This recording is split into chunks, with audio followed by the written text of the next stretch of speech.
Hello, I'm MC Toon, the worst rapper in the world. How you doing today? Ooh, I gotta fix that camera a little bit. There we go. A little bit out center. Today we've got a 5G debate. Dion Smo. You may remember him from such debates as a couple weeks ago when he was on talking about flat Earth. He didn't really bring much, but it was a fun time anyway. We read a book. About gravity. So he's not quite here yet. He popped in a quick and then he's back out. So I don't know. Anyway, he said he's going to be in. So we'll see. But I got a couple things to do here first. So we got some time to spend. If you're new to the channel, go ahead and click the subscribe and the bell thing so that the next time I do a debate or a video, you know about it.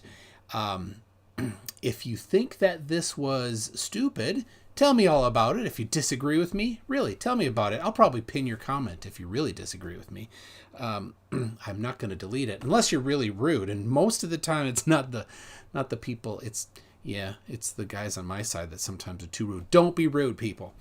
Now, last time I did a 5G debate, I had Mark Steele came in, one of the biggest, bigger names in the anti-5G movement, also one of the really stupidest people who really doesn't understand basically anything that he's talking about. And there's a group on Facebook, a Facebook group called Stop the 5G Lies, and you're looking right now at the their banner. And the guys over there, they gave me an award. They gave me the Arse on a Plate Award. That's right, awarded to MC Toon for his conspicuous services in showing up Mark shot a teenage girl in the face, Steele, as the ignorant bull itting half-wit he is. So there it is. That's I'm very proud to have that. Thank you very much to the good people at Stop the 5G Lies for that distinguished award. I appreciate that. Now, I do have in the house Dion Smo, but I don't know if we're going to be able to hear him. How you doing, Dion? Any audio? Oh, no, here. Let me see here. The speaker. I'll have to switch this live stream. There we go. And that to that. Make sure the audio's going. Dion, can you hear me? No, I don't hear you at all. And it's supposed to be capturing, supposed to be sending. It says Dion Smo did not connect to audio. It rhymes. See, I'm a rapper.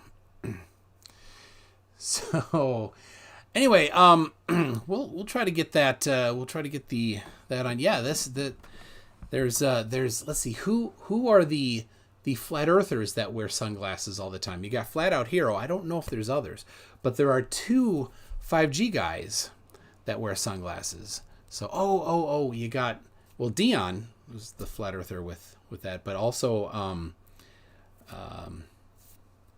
Joey Rocha wears sunglasses inside sometimes too. So that's three flurfs and two 5G goons. But Dion is one of each. I don't know how you do that scoring there. Rad Vlad does? I don't know. I've not seen his face, maybe. Sound problems again he's having. I don't know why. He's on an iPhone. It's pretty stinking easy on an iPhone. Right, all right. You're going to hear my keyboard pounding here. On an iPhone, right? So, I don't know. Sent you something cool in email. Let's see what B-Ball for Life has there. Let's see. ISS and Himawar. Oh, hey, that's pretty cool. I'll while we're waiting, I'll grab that and just drop it here, put it in here. Hear that? I copied it. And there we go. So while Dion, oh, you're seeing two of me. You don't want to see that. One is three too many. There you go. So here you go. Spot the similarities. You've got the ISS and the Himawari 8, both showing pictures at the same time. Apparently, I don't know. I don't have the background on this, but there you go. Same cloud pattern. So if somebody is somebody's curious, is the Himawari 8 and is the ISS real? Look at that. Look at those two things to see if at the same time they are they're showing. So he says yes. So iPhone should be automatic. I'm sending that to him now.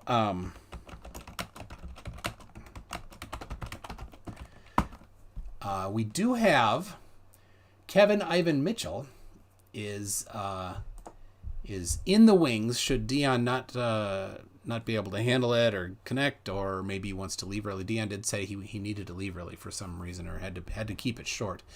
I don't know why, but he explains it in the email. I went to the ISS app and recorded the live stream while it passed over my location here in Hawaii. Then I went to Himawari app. I zoomed in on my location and took a screenshot, and they matched. There it is. That is really cool, Bebo. So anybody curious, any flat earthers, maybe you want to say, well, is this legit? If you're actually curious about testing whether or not the Earth is flat or not, testing whether or not the ISS and the Himawari 8 are real, there's a way to do it, right? And you could do it on other parts of the world. There's other multiple satellites, in fact, in other parts of the world that are taking pictures regularly, and you could do that as well. But for some reason, flat earthers are not interested in examining their beliefs and testing it. So, let's see. An actual friend who's a nice person said to me that 5G is the frequency of the soul, and Elon Musk is implementing that Neuralink thing to block the soul and control us all. Oh dear, there are so many things in that one statement that is wrong. How could you know the frequency of the soul? How is that a thing? How do you measure that? Second, did you then look at the documentation to see that 5G uses that frequency? Instead of 4G using that, or 3G, or what else has used that frequency. And then Elon Musk is implementing that Neuralink thing to block the soul and control us. Well, Neuralink, as far as I know, is just like in the beginnings, and it's not something people just get. Like, I think it would be, you'd really need to spend a lot of money to get it. So I don't know. That's just craziness. No response yet from Dion. You're using a wired headphone. So he popped in for just a second at about 1:45 and didn't check the audio and then left, thinking it was good and didn't test it. So using a wired headphone, no. Okay. Wireless. So maybe we can have him do it with the speaker.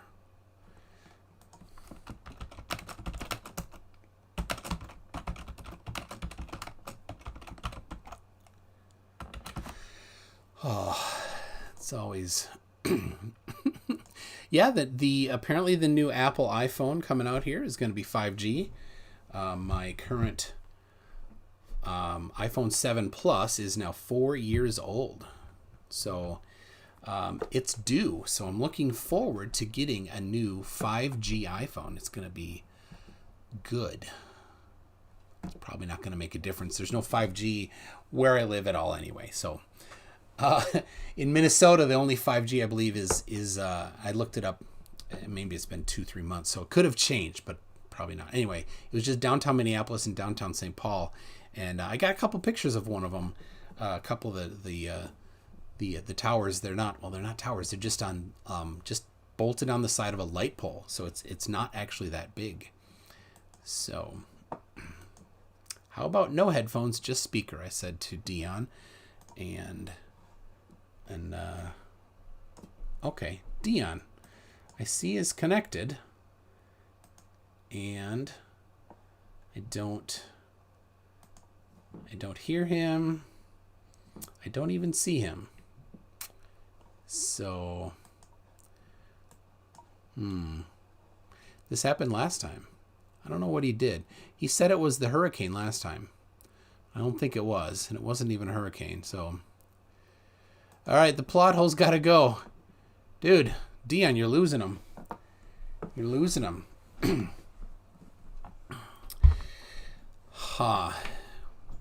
I don't know, Dion, why it's a challenge. The iPhone is pretty easy to run Zoom. So I don't know. Anybody have questions about 5G? Because there's a lot of questions.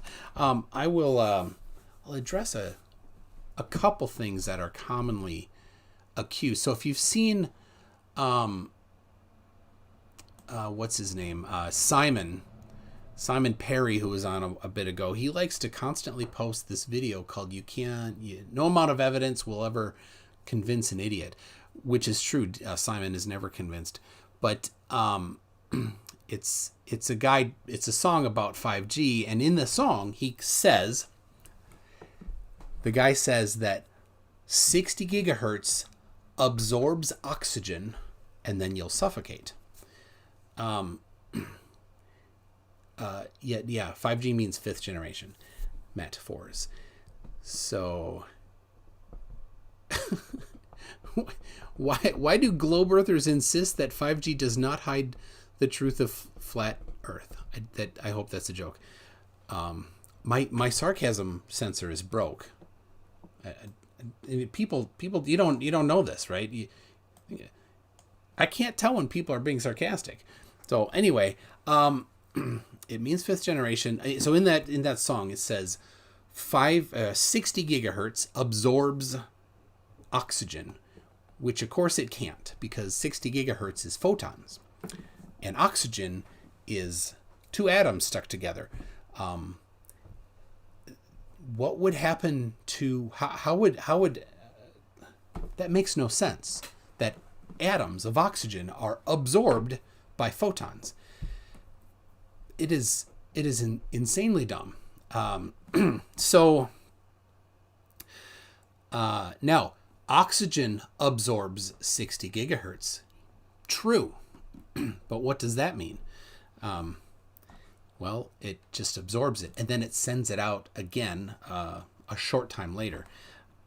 They say that it prevents hemoglobin from uptaking that oxygen. Of course, they don't know where they heard that from other than somebody else. I think maybe Joe Imbriano, I forgot his last name. He might be the first one to have said that. Of course, it's all wrong. It doesn't do any such things like that. So, yeah, there's so many things that are wrong. You can't figure out how wrong is wrong. All right. Dion Smo is connecting to audio and can't hear you yet. So I think he can hear me. So, all right. So it takes a minute sometimes for it to connect. I see he's talking, but I don't hear him. Let's let you see him here. So, Dion, I still cannot hear you. It says on the screen here, you are still connecting to audio, and you can't hear me. Oh, you did not connect to audio, it says. So, are you on a phone or? Yeah, you're on a phone. I don't know why. It says you did not connect. It says that you are Sifu Dion Smo. Sifu would be Chinese for teacher. So, does the thousands of satellites SpaceX is launching have anything to do with 5G networks? or are those just for existing tech? It is not specifically for 5G. No. Oh my goodness. It is internet. Okay, I gotta send him a Google Hangouts link. Oh my goodness.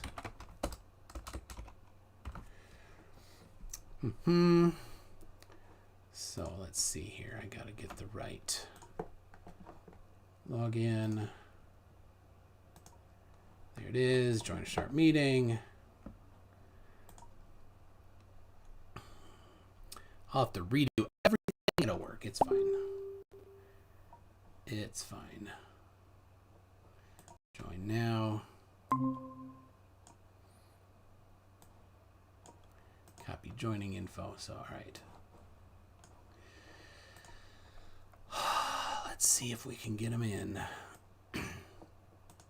Someday I'm thinking it'll just go smooth. Someday. But today is not that day. All right. Sent him the info to join on Google Meets. And moving that out of the way. Getting this in. So we'll see it before I switch everything. We'll see if he can connect. Okay. I could high five myself with that screen setup. Oh, all right. Oh no, I can't. Hold on. Maybe I can. Let me get it back. Let's see. Yeah, because you know we got some, unfortunately, some time to get Dion. Oh my gosh, that's the wrong one. To get Dion on here. Where'd it go? Not that. There we go.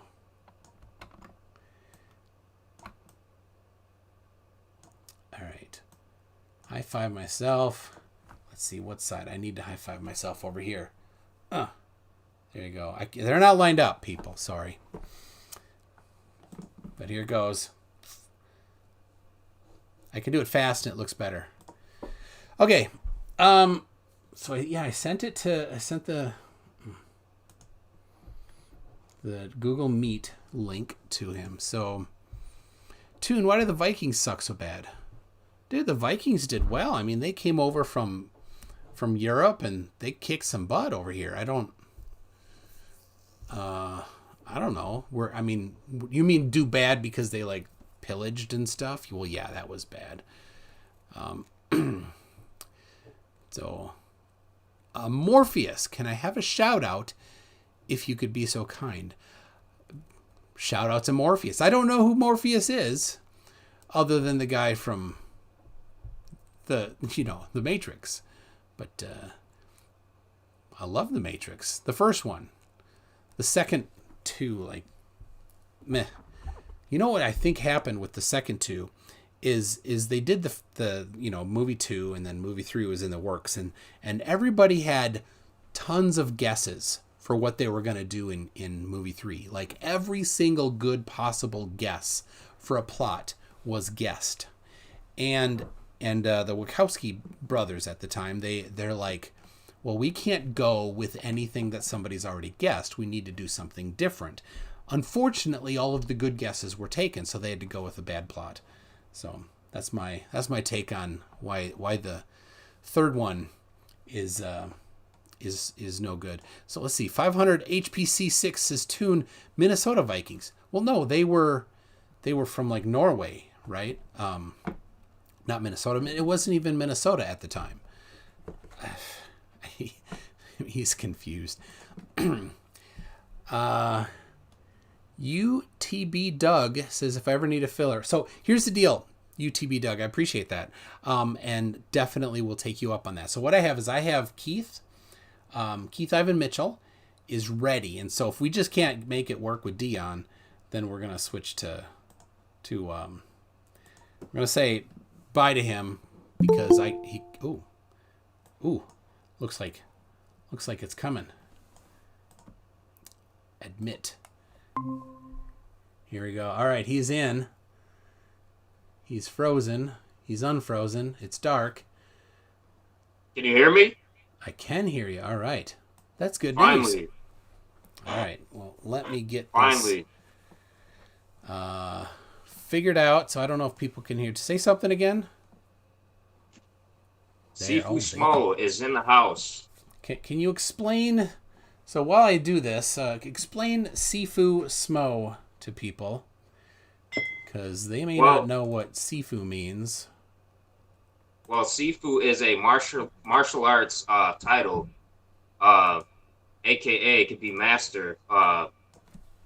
And I am a master of my expression of martial art, which is Smo's Martial Arts, a system that I created from years of experience So through. where, so before creating this, what was your experience before?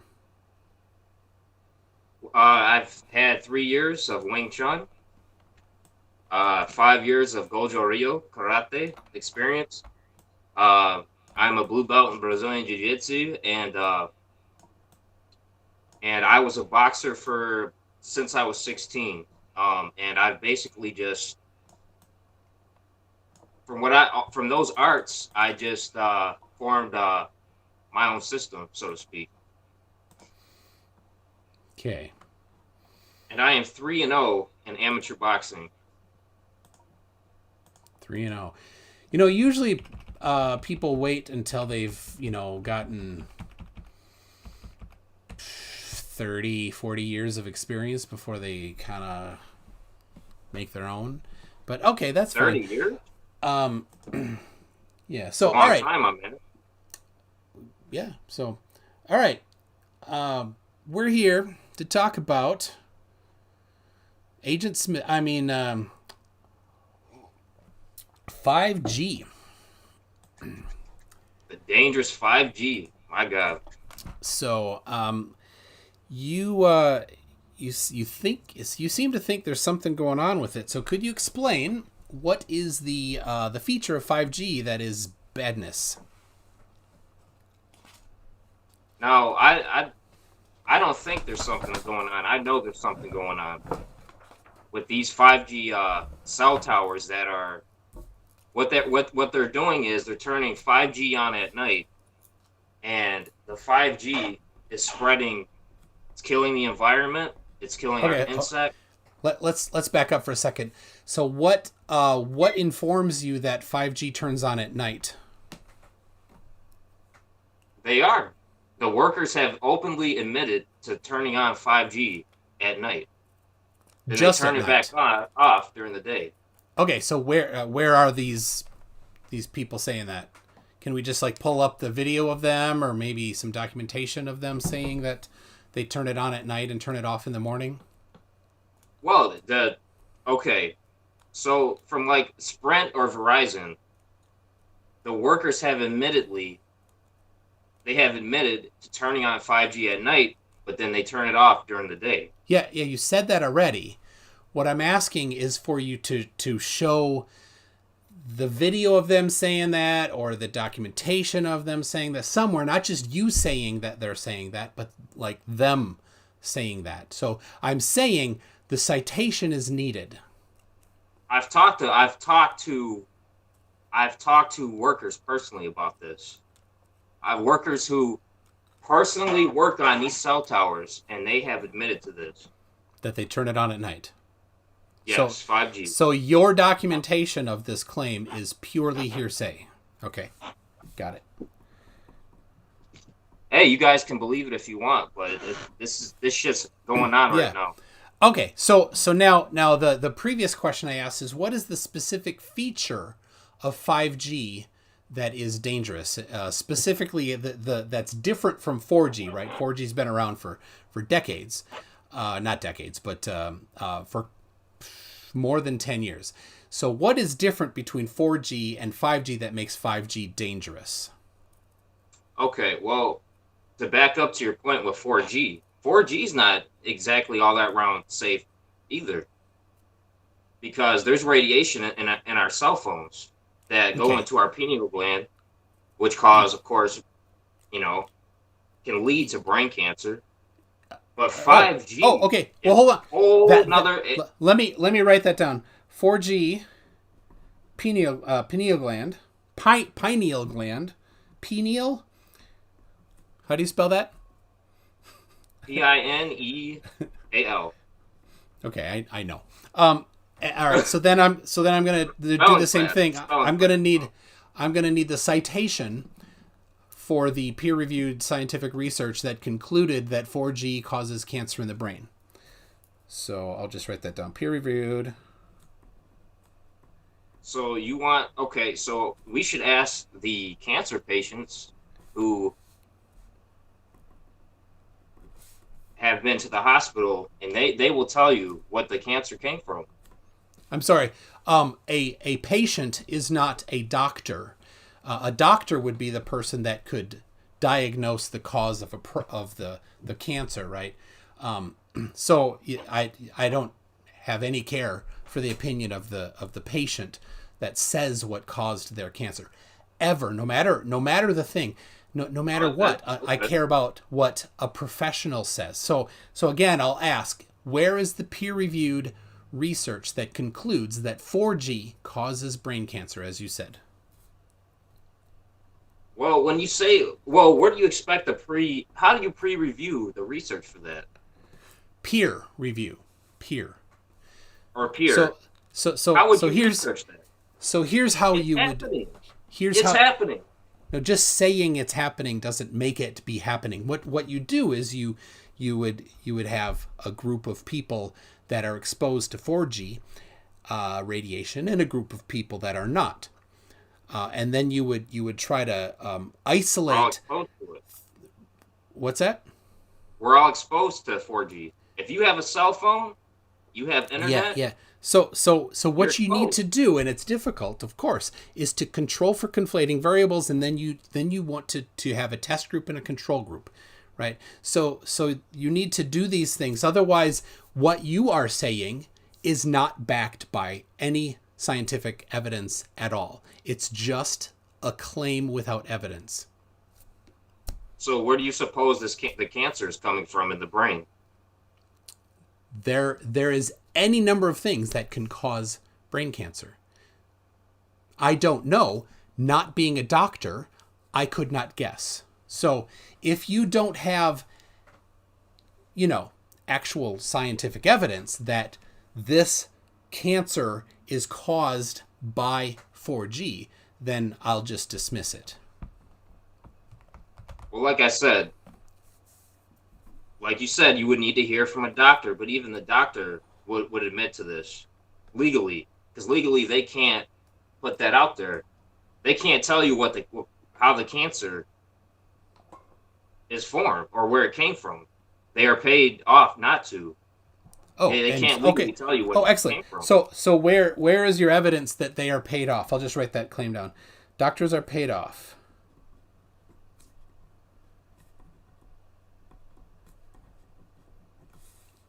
It's a federal legal fact. They cannot tell you what and how the cancer is caused, but we know how it was caused.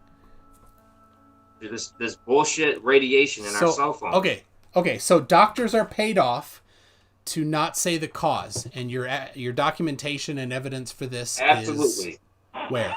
I know this for a fact. I know how big pharma. I know this. Where is the documentation for this? So far this is okay. So it's just another made up story with no evidence. Okay, got it. I'm just so nothing there, nothing there. This is happening. Nothing there. No, none of this has been supported with evidence. It's all just claims without evidence, which is standard fare. I'm not surprised. So let's get back to this then. Let's say the difference between 4G and 5G. So what's the specific difference in the generation in the technology between 4G and 5G that really makes 5G different? Well, 5G is a whole nother animal. And of course, it's already been proven by scientists that 5G can be and is used as a weapon.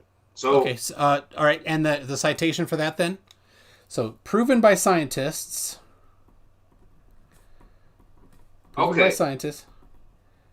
You ask anybody in the Oh, military, they will tell you that they have weapons that they can use 5G with.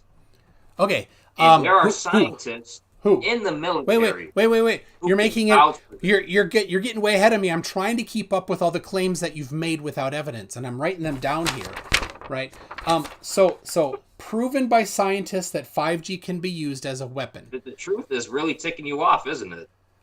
Well, so far you've not ever produced in this whole conversation anything credible evidence. So I get it. So what scientist proved it? So that would be like a peer-reviewed research paper that proved 5G can be used as a weapon. And your citation for the you have a like you must have like a folder or a notebook of something of these citations that you're making here, right? Anyone in the military can tell you that they have and they personally have seen weapons that can generate 5G. Okay, excellent. So I would bet of the 166 current people watching, there are some people that were in the military. So let's ask them right now. People in the military in the chat here, could you just tell me how the military uses 5G, how they use cell phones? Like, do they throw them? Do they like load them into a cannon and then launch the cell phones, or maybe they like get the hardware? It's biowarfare. You said 5G. 5G is 5G. Is a specification made public actually in 2017. It's all everything they do is public by the 3GPP organization. You can download and look at the specification. So what specific feature? Biowarfare. Well, just saying biowarfare doesn't mean anything. What specific Do you know what biowarfare feature is? Oh, I do. But what specific feature of 5G is biowarfare? I would say the enhance. They are enhancing the frequencies to an abnormal. You would say, okay. Normal. What frequencies are they enhancing? Whatever frequencies that they are using. Oh, hold on a second. We've got a former Navy SEAL and who says no 5G weapons. Schrodinger's cat. Thank you very much, there, Mr. Angel Garay says I have over 10 deployments. That could be anybody. I mean, I know him. His name is Cliff. He was on my show last week. And I've spoken with him several times. So let's see. We got Angel Garay says I have over 10 deployments. And let's see, did he say something else previous to that? So, I don't see anything there. I mean, anybody could just say anything. Yeah, of course. I mean, well, yeah, but you said ask any military person if they use 5G. So here's the deal. In war? 5G. Have they been in war? Well, Schrodinger's cat has. Yeah, he has. He was a Navy SEAL. Did I mention that? He's been on some things that that are not to be spoken of. So here's the deal. You haven't yet actually made specific what is the difference between 4G and 5G. Are you sure you know what you're talking about here? Like, do you know what 5G is? Maybe you could just explain to us all, the good people in the audience, what is 5G, specifically 5G in relation to 4G before it? What is the difference? 5G is radiation. It's biochemical radiation. It's being spewed from the cell towers. How does it send out chemicals from cell phone towers? Through radiation.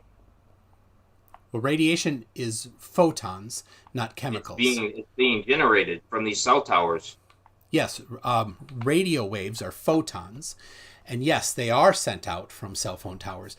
But you said chemical. Chemicals are atoms, not photons. So how are atoms being sent out from cell phone towers? The chemicals are being generated through the radiation from the frequency coming from the cell towers. That's how it is.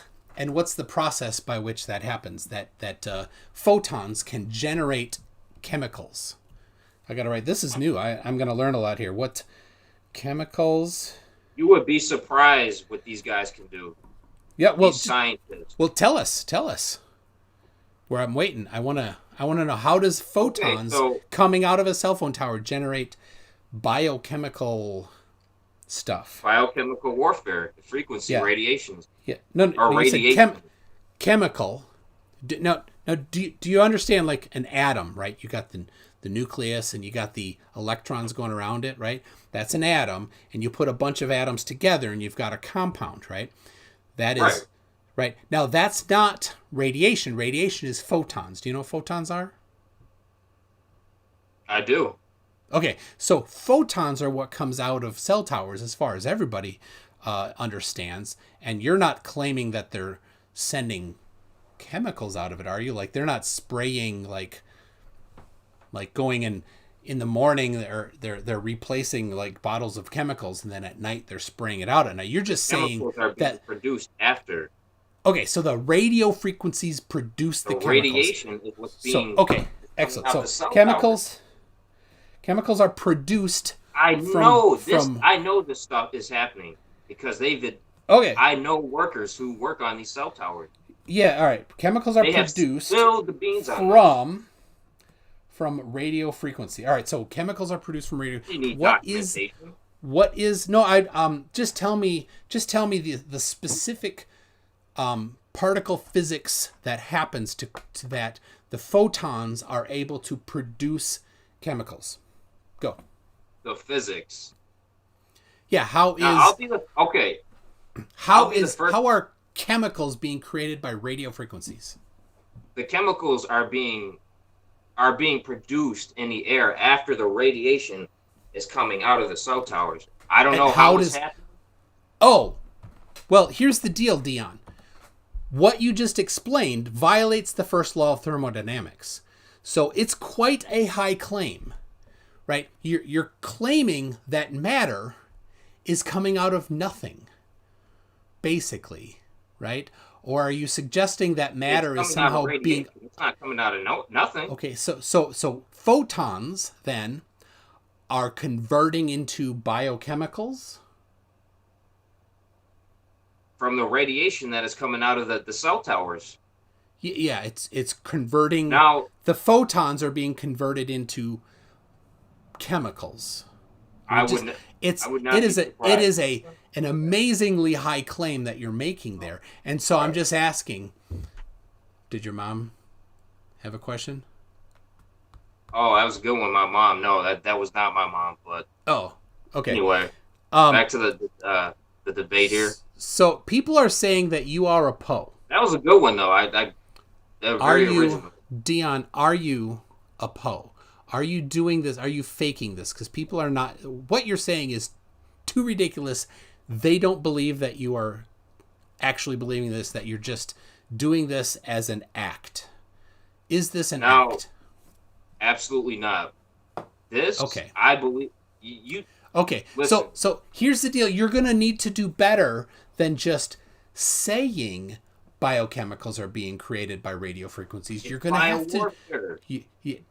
You're going to have to do better than just saying it. You're going to need to explain the process, or maybe get some documentation for how this happens. You know, how does... We'll never get documentation. Never in... I don't doubt that at all. You don't have any documentation for this. I completely believe that. They will never get documentation for this. I know. Now, because it's... Now listen. Oh. I know everyone thinks this is a joke. Oh yeah.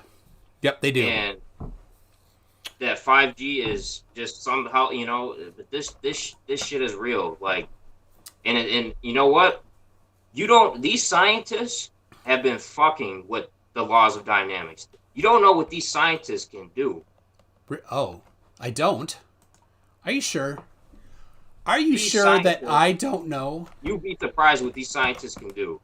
I'm telling you right now. No, but you haven't actually shown anything about what they do, right? You've just made claims about it so far. Like, so here's the deal. This isn't just, oh, they're doing it, right? This is they're violating all sorts of things, and it's not that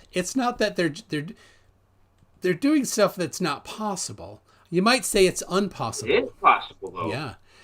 I'm telling you, you don't know what these scientists can do. So what are the laws of dynamics? The laws, I don't know them right off the bat right now. You don't know the 17 laws of dynamics? I mean, I do know them. I can't think of them right off the bat right now. Okay. Could you name one of the 17 laws of dynamics? And why are we doing that? Just one. Well, because you're making these claims, and then you're talking about, and then you're talking about the laws of dynamics. So just one of the 17 laws of dynamics. Like I said, I can't think of them right off the bat right now. Oh, I suspect you might be a little underqualified to be talking about this, Dion. Okay, so like I said, I'm not a scientist, but I know what these scientists are. I don't doubt that. I do believe you on that completely. You don't. So you don't think it's your source of information on this stuff is so far, quite suspicious. So all right, let me look here. I have right here a graph of the cancer rates. So let me share this here, so you can see it, because the good people at home are looking at it right now. So 5G, like, this is no joke, man. All right, so here is. So you were talking about you were talking about 4G. So do you see the graph there that's on the screen? Right. All right. So this is cancer cases. Right, rates of new cases, then the death rate right there. So since 1992, it's gone down, and about in 2008 to 2010, when 4G was out, there was no uptick. So it seems that 4G did not cause any dramatic change in that. I disagree. Well, yeah, but this statistic, actual numbers, doesn't support your disagreement. So your disagreement, your disagreement, doesn't do well. Numbers live. Oh, okay. So then you have some other evidence that that cancer has gone up. You have something else that 4G causes cancer. Yeah, I mean you've got nothing so far. All right. I know you don't, so I'm not going to press that anymore. So let's see. The scientists. Let's see. The scientists are messing with the laws of dynamics. Like I said, you don't know what these scientists are capable of. Being a scientist myself, having studied that topic quite a bit, you might see. Let's see. Let me go this way here. That book there. You see that book with the white binding there? See that? In the back? Yeah. Yeah, right here. That's Engineering Math is the book. Okay. Advanced Engineering Mathematics. That was my book in college, or at university, as they say in the rest of the Commonwealth countries. I studied electrical engineering. So when you say that photons, right, because you didn't really know it was about photons, right? But when photons coming out of a 5G tower create chemicals, I know that that's radiation. Not true. Radiation, which the radiation produces the chemicals in our atmosphere. Yeah. Do you know, when I say photons, do you understand that that is radiation? Or did you think that they were two different things? Yeah, I mean, the radiation. That's what is coming out of the cell tower. That's what I said. No, photons, like particles of light. Whatever it is. Right, with a certain amount of energy are coming out and it's just spontaneously creating new atoms, or is it interacting with existing atoms? What is it? Well, you do like our bodies are atoms. Like we're made of atoms. So That is correct. this would like whatever they're doing from these cell towers probably is interacting with our bodies, are the trees, the bees, the birds, all this. But Is that by outlandish? by what process? That's The radiation, photons, whatever you want to call it, coming, being generated from the cell towers.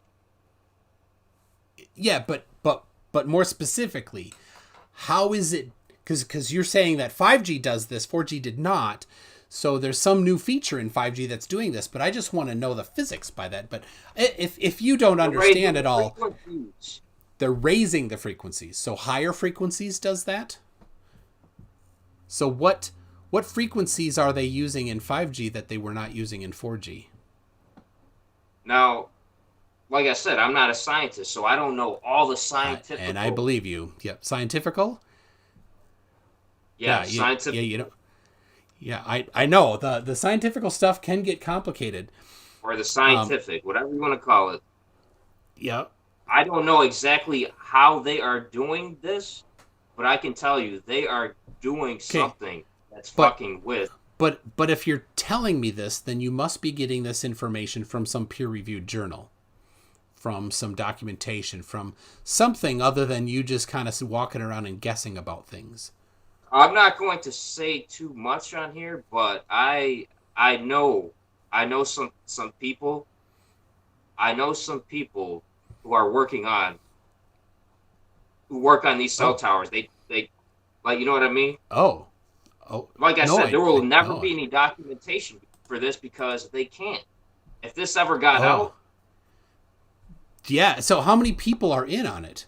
Because there must be thousands or millions in on it. Because I mean, not only did they write the documentation for 5G, and it needs to work, because cell phones need to work, right?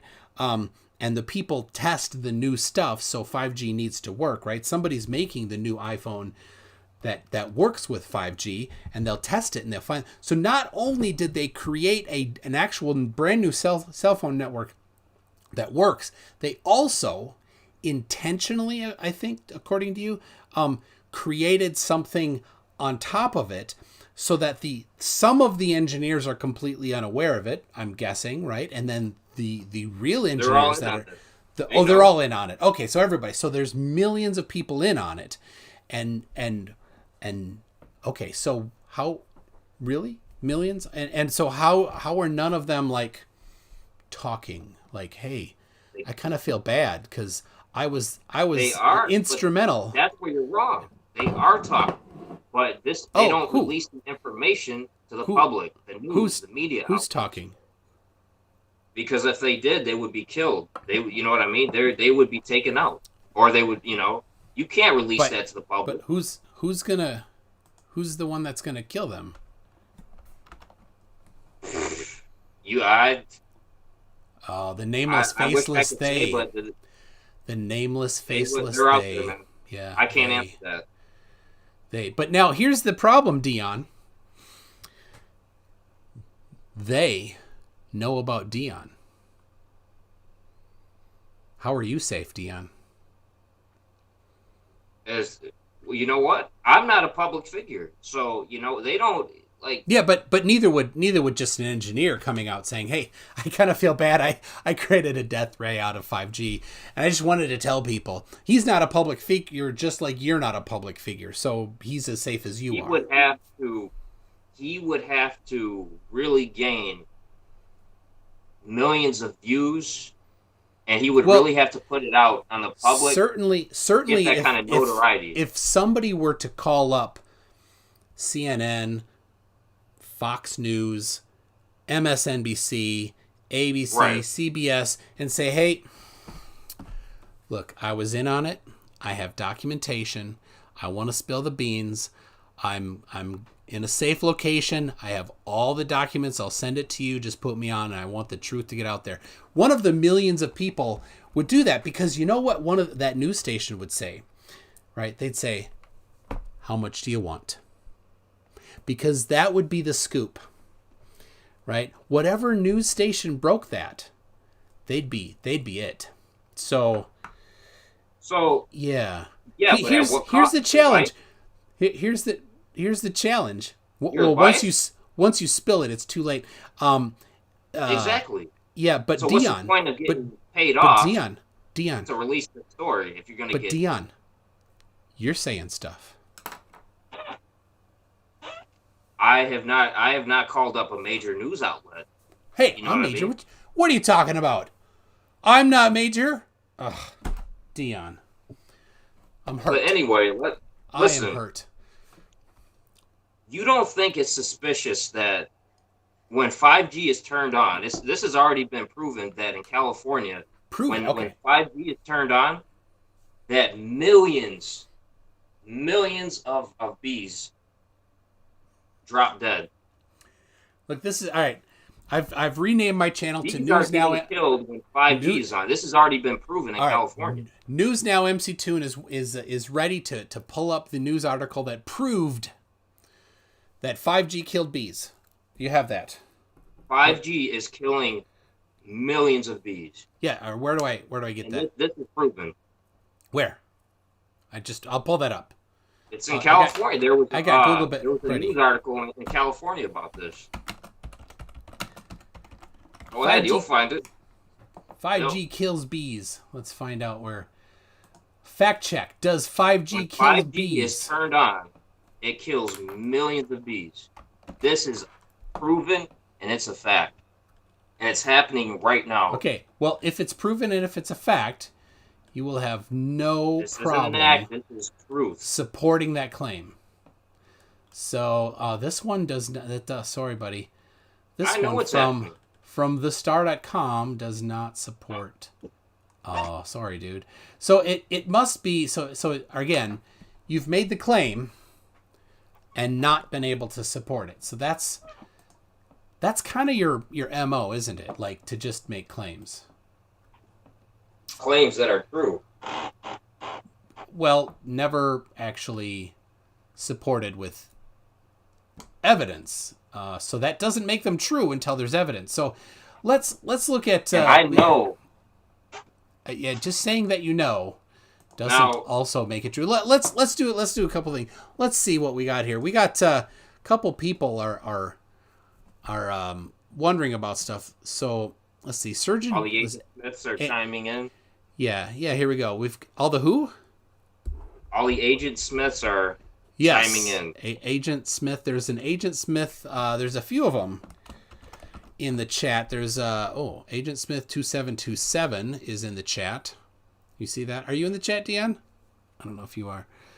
I can't see the chat. Oh, all right. Well, Agent Smith 2727 there's a few of them here. Agent Smith 0666 is here.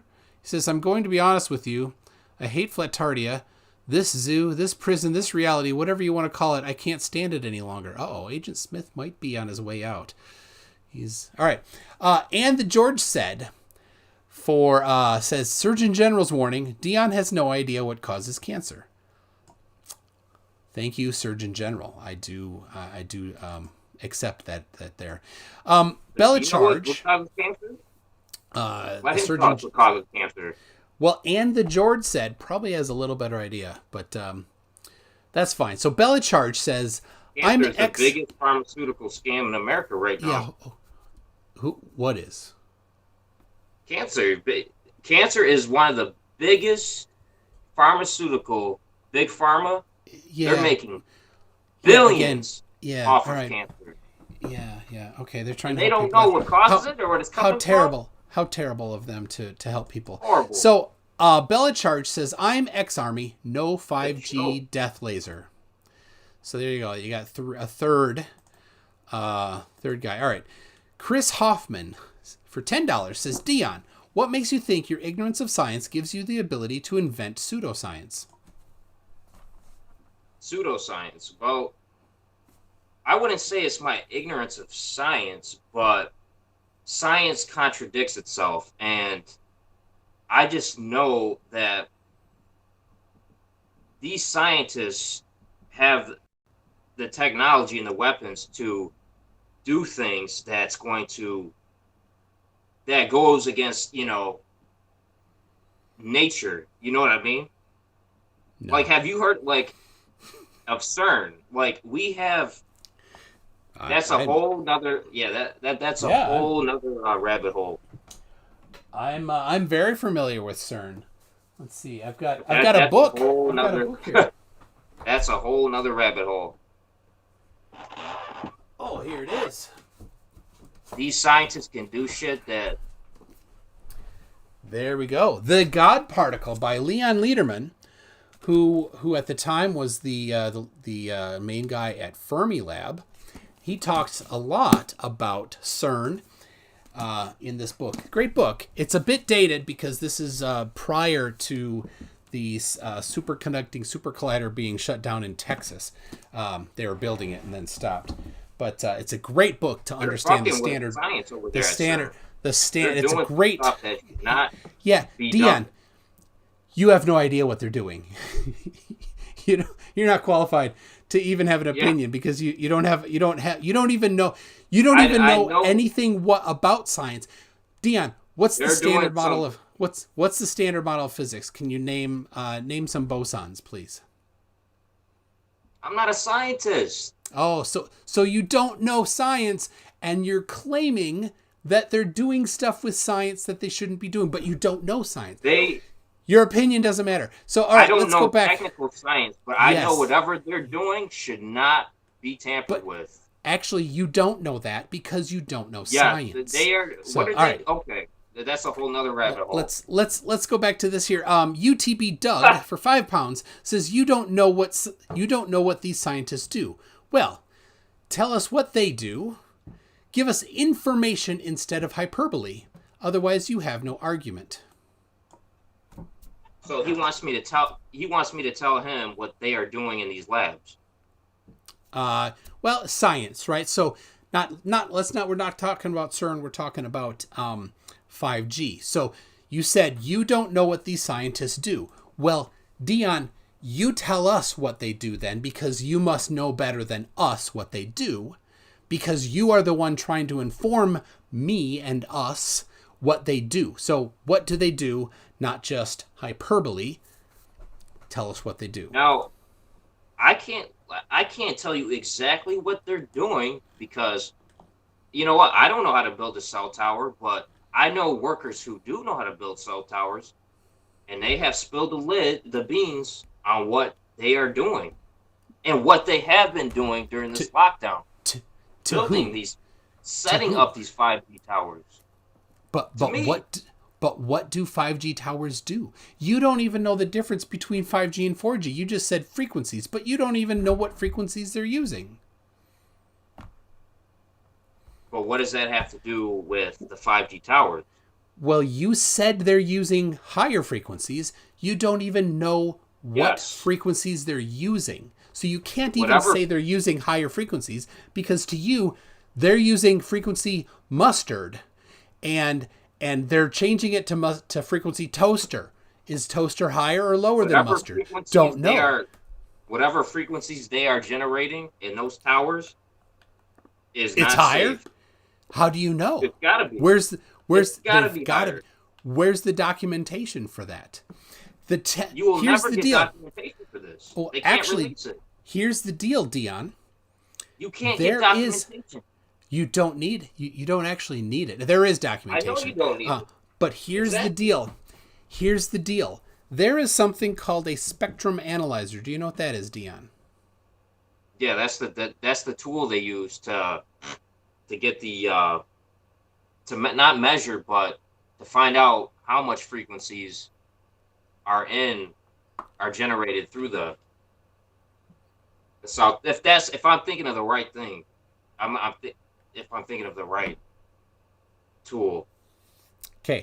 So a spectrum analyzer analyzes the spectrum. So it's got an antenna on it, and it reads the signals, the photons or the radiation that's being received into the antenna. And it lets you see what different frequencies there are. So if you bring it next to your home Wi-Fi router, it'll have a big spike at 2.45 gigahertz and a big spike at 5.2 gigahertz. If you bring it out to a cell phone tower, it will tell you what's being put out by that cell phone tower. So nobody needs documentation for the frequencies being actually used by the cell phone towers, right? You can look up the documentation, then you can get a spectrum analyzer, and you can go to the cell phone tower. Don't tell anybody you're going to be doing it. Do it in the middle of the night when you think they're doing it. Do it in the middle of the day when you think they're not doing it. See if it's different.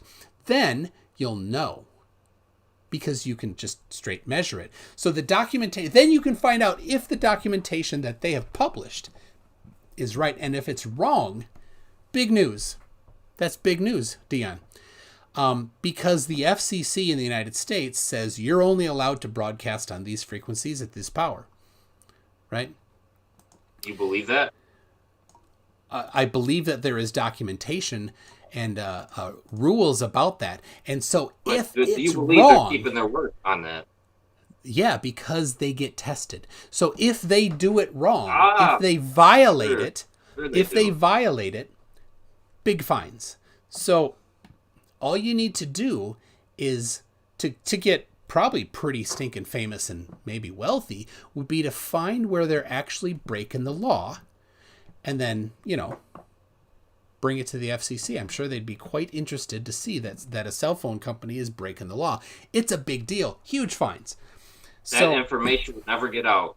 They would never allow that information to get out. But you, again, it's just claims without evidence, which is about all you have. So here's the deal. The spectrum is licensed. I know what's going on. I know. The spectrum has been licensed. It's only allowed to you have these narrow ranges of frequency bands that you're allowed to broadcast at. And it's all been sold. So Verizon owns this spectrum, and AT&T owns this, and T-Mobile, Sprint owns this one. Different ones, and it's all been published, and then whether it's 2G, 3G, 4G, 5G, whatever, and those frequency bands in the United States are between 600 megahertz and 6,000 megahertz. Which you may remember from earlier when I said 2.4 gigahertz, because that's inside there. 2.4 gigahertz is your Wi-Fi router. 5.2 is your home Wi-Fi router. Those 600 to 6,000, they're in the middle there, and so there's these different bands that are all sliced up. That's the primary one. Now, 5G did open up some newer ones, so right around 24, 26 gigahertz. They have opened up to use them. So here's the deal. Which ones of those are bad? The 4G, the frequencies, or the... Well, I'm just asking which frequencies are bad. Like I said, I can't tell you the exact frequency, but whatever the frequencies that are coming out of these towers, so whatever whatever frequency they're doing is the bad one. You don't know what they're doing. You don't know how. You don't know. How would you find that? How would you find that out? Anything. What frequencies? A spectrum analyzer. Also, you'd find out which ones are bad by just looking at the body of research. Okay, so even if I had a spectrum analyzer and I seen whatever frequencies are coming out, whatever the frequencies that are coming out are still harmful. So are they? Well, a spectrum analyzer also tells you the power levels. They are. Wait, do you know the difference between power and frequency? Of course, yeah. Oh, okay, go ahead. The difference between power and frequency? Yes. I mean, they go hand in hand, but No. Like I said, I can't get into the technicalities of. Let's say that that of the I'm not 200, like, you know what I let's mean? say of the 210 people currently watching, let's say that a good slice of them do not know the difference between power and frequency. And you here coming on as the person that knows all sorts of things about 5G and is telling this to us, please inform these people that don't know anything more than maybe high school or maybe first year college physics level about power and frequency, the difference, please. Well, like I said, I don't know the ins and outs of what the frequencies are called, but I know that when 5G is turned on, it's fucking with our environment. Okay, so you don't. It's not safe. Okay, so you are completely and totally in the dark about any of this technology. Is that right? Like you don't No, have absolutely not. you don't have the first Absolutely idea not. about the laws of dynamics. You don't have the first idea about radio frequency. You don't have the first idea of the difference between frequency and power. You don't have any idea of how photons might interact with atoms, right? You just know because you're super woke that it's bad. Do you think 5G is safe? Yeah, it's great. Do you believe that? It is. Yeah, it is safe. Here's how we know it's safe, Dion. Wow. 5G here uses the same frequencies. Like I already said, it's between 600 and 6,000. Uses the same frequencies as 2G, 3G, and 4G. And it uses. I don't believe that. Oh, I don't care. You have nothing to support. Can't. Nothing at all. Zero to support anything other than that, because I can produce documentation. You cannot. I can produce the laws that the FCC has that would cause fines to be put on the cell phone companies if they were doing something wrong.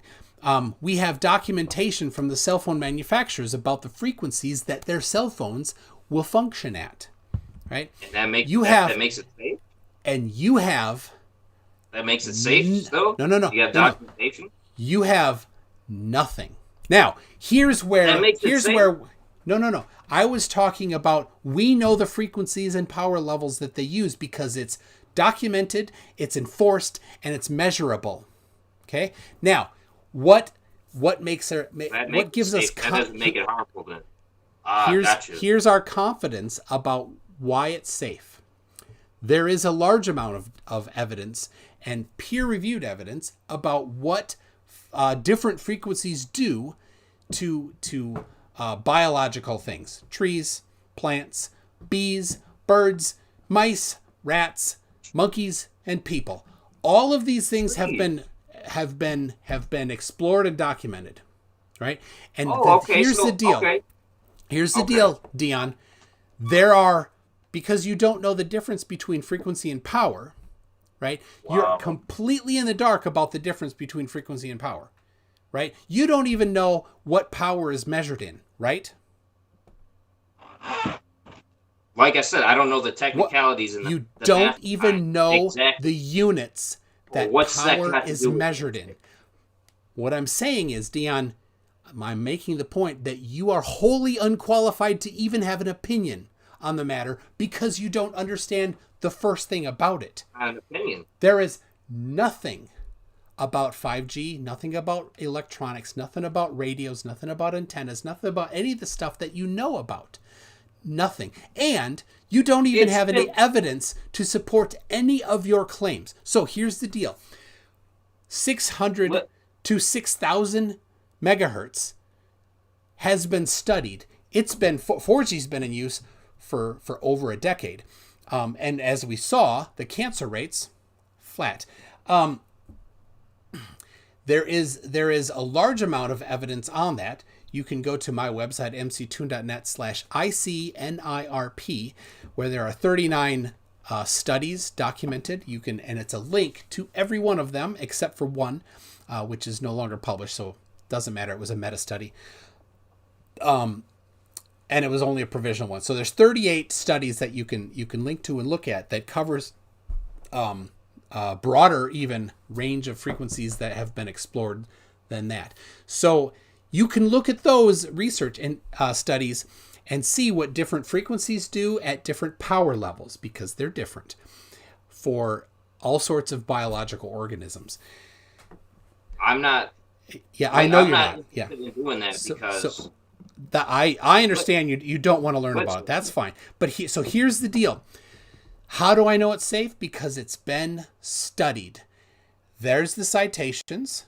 You can go look at them. Disagree. And the power levels that are the requirements that the FCC and the ICNIRP says you cannot be any higher than these power levels. You cannot be any higher. Hold on. The FDA is proven it. It's all bullshit. No. You can look up all this research yourself. They lie.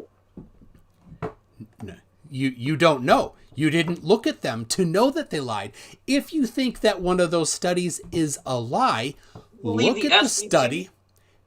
This isn't the FCC. This is independent studies. The studies were not done by the FCC and the studies were not done by the ICNIRP. They were done by independent organizations. The ICNIRP just cited them. Where are these organizations? Where's the ICNIRP? Or where are the people that organizations you're talking about? Well, there's 39 studies you can look at, and you can look at each one of them. So if you think that they are lying, you've not looked at any of them. If you think they're lying, who are they? Go look at them. Okay. You don't. Here's the deal. You said they're lying without even knowing what the studies are. But you don't even know who the organizations are.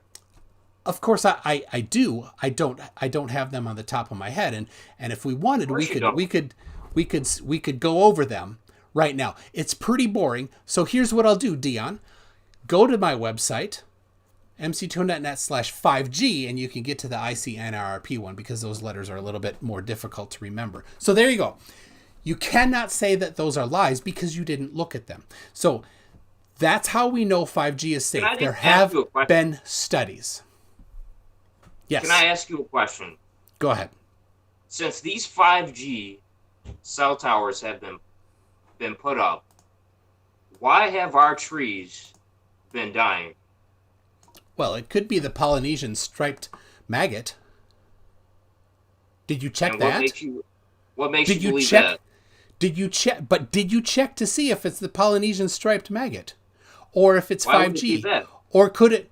Exactly. That's a great question. So, Dion, are you a master arborist? The 5G cell tower, when the 5G is turned on at night by the cell towers, why are bees dying? Why are birds dying? Just dropping dead out of nowhere. Yeah, of course you didn't cite. So turned on. So Dion, are you a master? Our wildlife. Dion, are you a master arborist? Dion, are you a master arborist? I'm a master martial artist. You know what I mean? Are you a master arborist? No. Okay. Did you consult with a master arborist to find out what was the cause of those trees dying? Millions of trees? Well, you only know about the ones in your park. So, did you consult? In my whole state. Okay. Yeah. So, did you consult with a master arborist to find out the city? Did you find out from a master arborist the cause? 5G cell towers are in. Did you find the cause? That's a coincidence? Did you ask a master arborist to confirm that was the cause? Yes or no? No, but I will. Okay. I will do that. And I want to see what his explanation is for millions of trees. Did you consult with a journeyman arborist to find out the cause of the death of those trees? Millions of trees. Did you consult with a journeyman arborist? Did you consult? Dying. Yes or no? Did you consult with a journeyman arborist to find out the cause of the death of those trees? No, but I will. Okay, I can so do that. Did you I already know consult? you know what I mean? Did you consult with an apprenticed arborist to find out the cause of the death of those trees? No. Okay, so How What do I did you do too? confirm that those trees were killed by 5G and not the striped Polynesian maggot?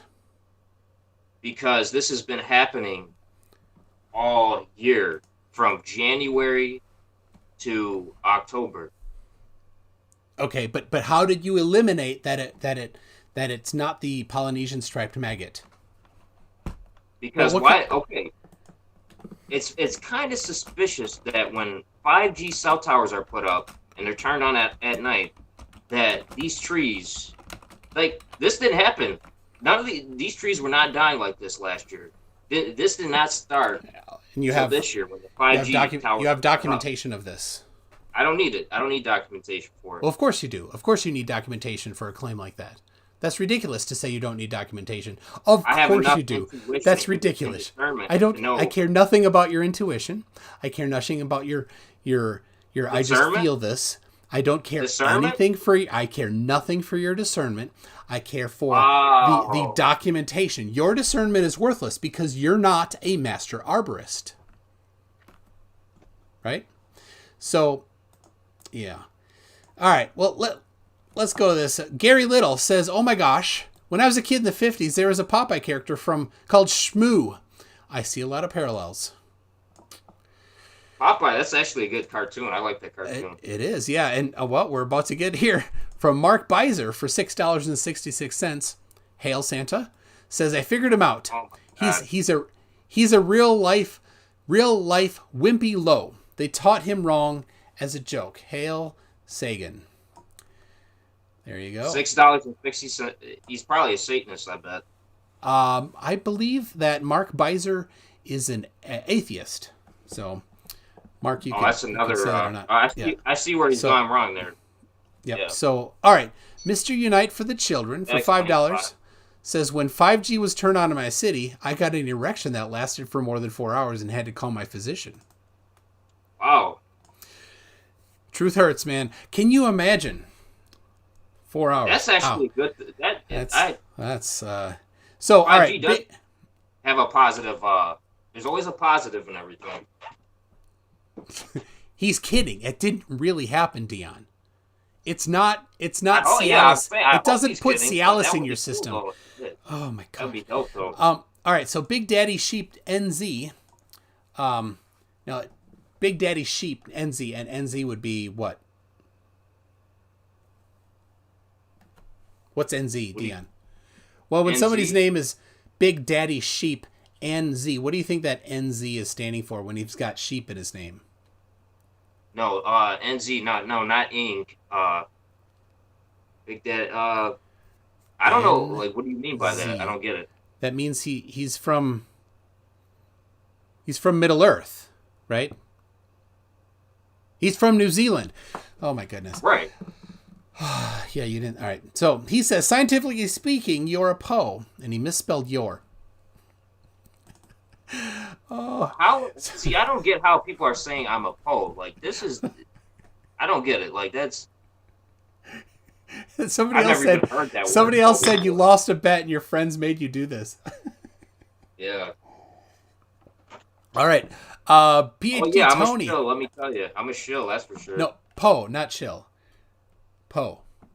Whatever Poe means. I don't get these terms. Poe would be, so it comes from the young Earth creationist debates, where people said the most absolutely ridiculous things as claims, and then and the problem is that the people who are intentionally just making stuff up and they're not actually serious about it, and they're trying to say the most ridiculous things possible. It's impossible to tell the difference between somebody who's honest and is saying crazy things and somebody who's intentionally trying to say the most crazy things possible. They say the same crazy things. That's what a Poe is. So being a creationist is being a Poe, because I believe no, designer. not at all. It's in any pseudoscience field like you're in, that people that it's the claims that somebody makes are so ridiculously out there that if somebody were to try to make the most ridiculous things on purpose, they're the same ridiculousness. So So believing that, I believe there's a designer for this no, Earth. it doesn't actually have anything to do with creationism. Wow. It has to do with ridiculousness. So, PhD Tony, he's a good guy. For $5 says, how can we distinguish between Dion and someone who is just delusional? Could you give us some hints, Dion? How are you different from somebody who's delusional? Delusional because I have enough intuition and discernment to know what the elites are doing right now. Okay. All right, Saeed, hold on, we're gonna keep moving here. Saeed Ahmed for $4.99 says, you guys are says, hi Dion, you suck at being a Poe. I'm not a Poe.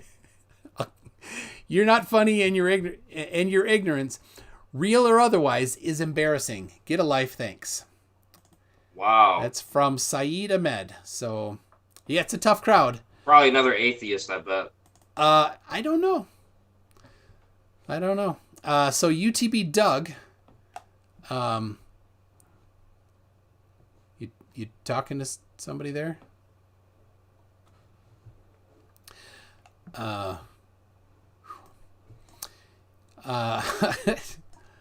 UTB Doug, where'd it go? Okay, I don't know where he went. He's I think he was talking to somebody. Wow. This is, he was on, if you were here for the debate when he talked about flat Earth, it was the same. It was claim, and never any evidence. So, that's, doctors are paid off. How do you know that? They just are. Proven by scientists that 5G can be used as a weapon. How do you know that? Just ask anybody in the military. Of course, the people in the military made it clear that nope. So, he left. Did he get... I don't know. Did he get a little... was that a rage quit? I'll say you accidentally disconnected.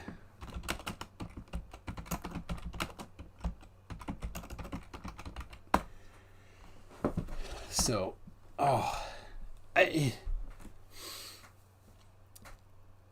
it's, the anti-5G people, when I first started kind of getting into the anti-5G stuff, I'm like, they cannot be the same as the flat earthers, right? They're going to have some evidence, but there are a few. We're going to have Ben Z on here in a while. He's a serious guy. He talks about scientific research, but there's hardly any. You go on Facebook, all these anti-5G groups, they're all just the same insanity. They're like, burn the towers, they're killing everybody, they're burning things, blah, blah. Like, none of it makes any sense. Oof. Get Orphan Red on. Oh, dear. So, let's see. Geist View. Poe comes from Poser. I thought it was Poe's Law.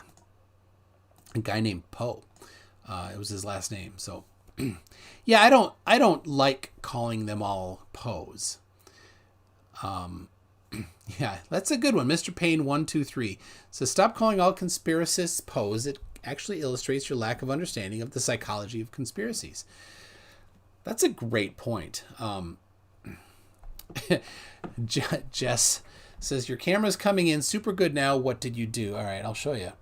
So this camera I have is a Lumix 85GX. It's not great. It's kind of an entry-level 4/3 camera with an interchangeable lens. It's kind of an entry point. So I have this ring that goes on the front of it, and then a teleprompter. And it's a kind of a pain to take off the teleprompter, so I leave it on. But obviously that didn't work because the previous stream, it was not getting in focus. So right next to the lens is the infrared transmitter for focus, which of course that ring blocks. So will I have Dion on again? I don't think Dion will come back again. I think Dion is not interested. But Keith, Ivan, Mitchell. Now, Dion, he's out there. Keith, I like Keith. I think we can have a little different conversation. So I'm going to send him the I'll say I'm figuring that Dion just dipped out. So wow. Yeah, they turn on 5G at night because he talked to people. It does it messes with the pineal gland. No evidence. I asked for peer-reviewed research that concludes 4G causes brain cancer. It just does, he says. Doctors are paid off to say that that's not the cause. It just does. Proven by scientists that 5G can be used as a weapon. Nothing. Chemicals are produced from radio frequencies. The most ridiculous thing, I think, was that one. He has no understanding of it. Not even in the least. So Keith Ivan Mitchell. All right, so he's read it. So we're gonna see. I think he's gonna. Yeah, it's always the chemtrails, the 5G's doing this, the fluoride, all of these things that they say is to intentionally harm people. Would also intentionally harm the nameless, faceless they and their families. So how are they protecting themselves from these things? It seems a little strange. So, all right. We've got Keith coming in. So, Keith, are you going to be on camera? That's the question. I don't know if you're... They want to see your handsome face, I think. Just guessing. So they got the antidote. So they say. So Keith, I got, let's see, you are no audio yet from you, Keith. Either a spray or a suppository would be how they get their antidote. Oh, that's lovely. Let's see. M batch. So, all right. Still, Keith is, looks like he's muted himself still, so he may have to do a little finagling. Says it won't let you take the microphone off. Let's see. So I cannot unmute you, Keith.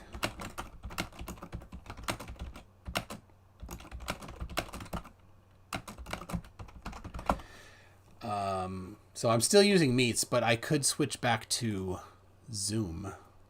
If I can find my window. I have so many windows open. Unless I closed it. Did I close that window? I did. There we go. Let me grab this. All right, people. Sorry. We'll get Keith in here. We'll have a nice chat with Keith. He's a...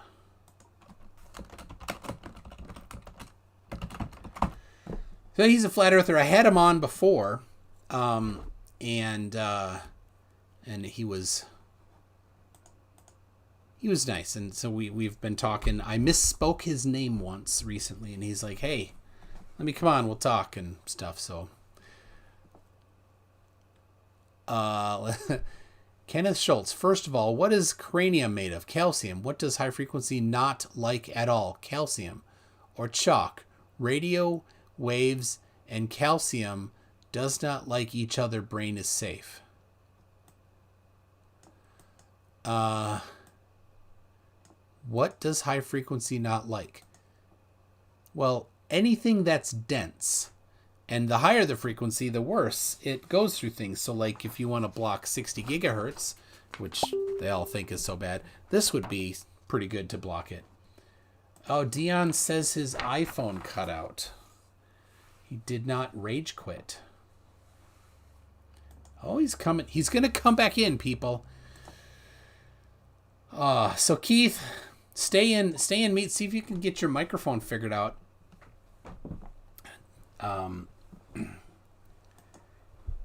Instead of Zoom, because then I don't want to have two people in different meets. You won't see each other or any of that. So, that was, my goodness, how. I mean, it is a sad thing to be in that position for him, that he thinks Keith can learn Dion. He can, yes. So his mother told him he was talking too loud and to keep it down. So I was talking to my wife, and she's like, I can always hear you in the other room, because I talk loud. And the reason why I talk loud is because my microphone isn't super loud. And so I have it turned up all the way. And people, when I first started doing live streams, are like, you're not talking loud enough.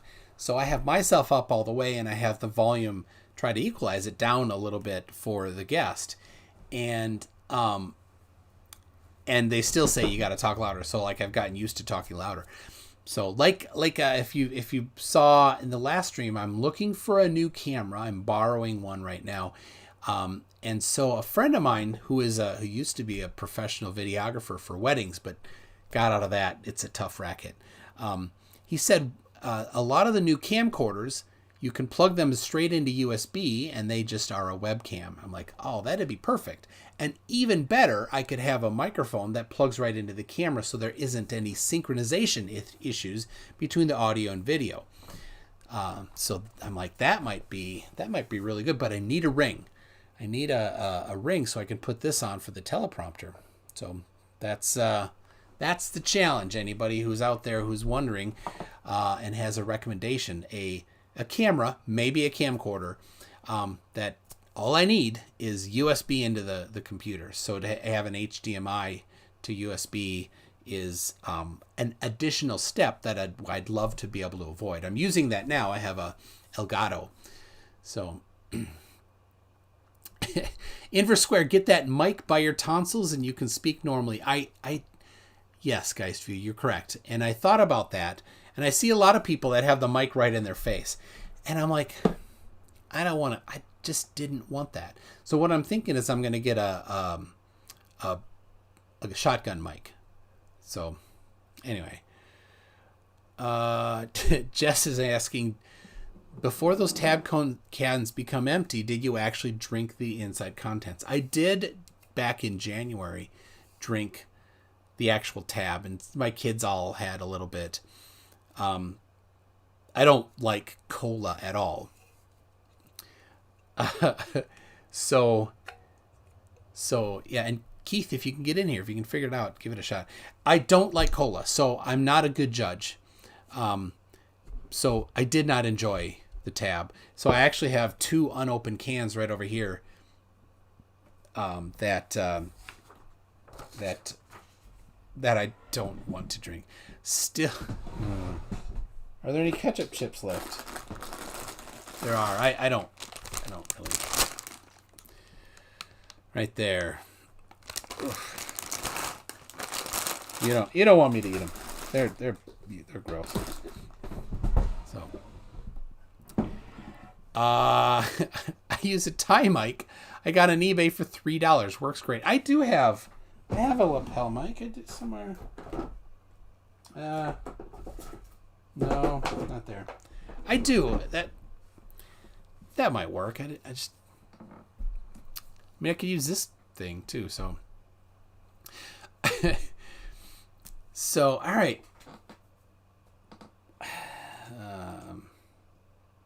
The 5G stuff I think is so silly. Let's see. Kevin says no microphone, only speakers. I'm waiting for you in Zoom. The other program with him. All right. So let me see here. He's in Zoom. And there we go. Letting him in. Keith is joining. And you'll hear him. Dion won't let me have my speakers as mic. So, all right, Keith. Can you hear me? Can you hear me, Hello? Keith? There we go. Hold on, let me get out the other one. All right. Get that audio out. Excellent. Well, we'll see if Dion shows up.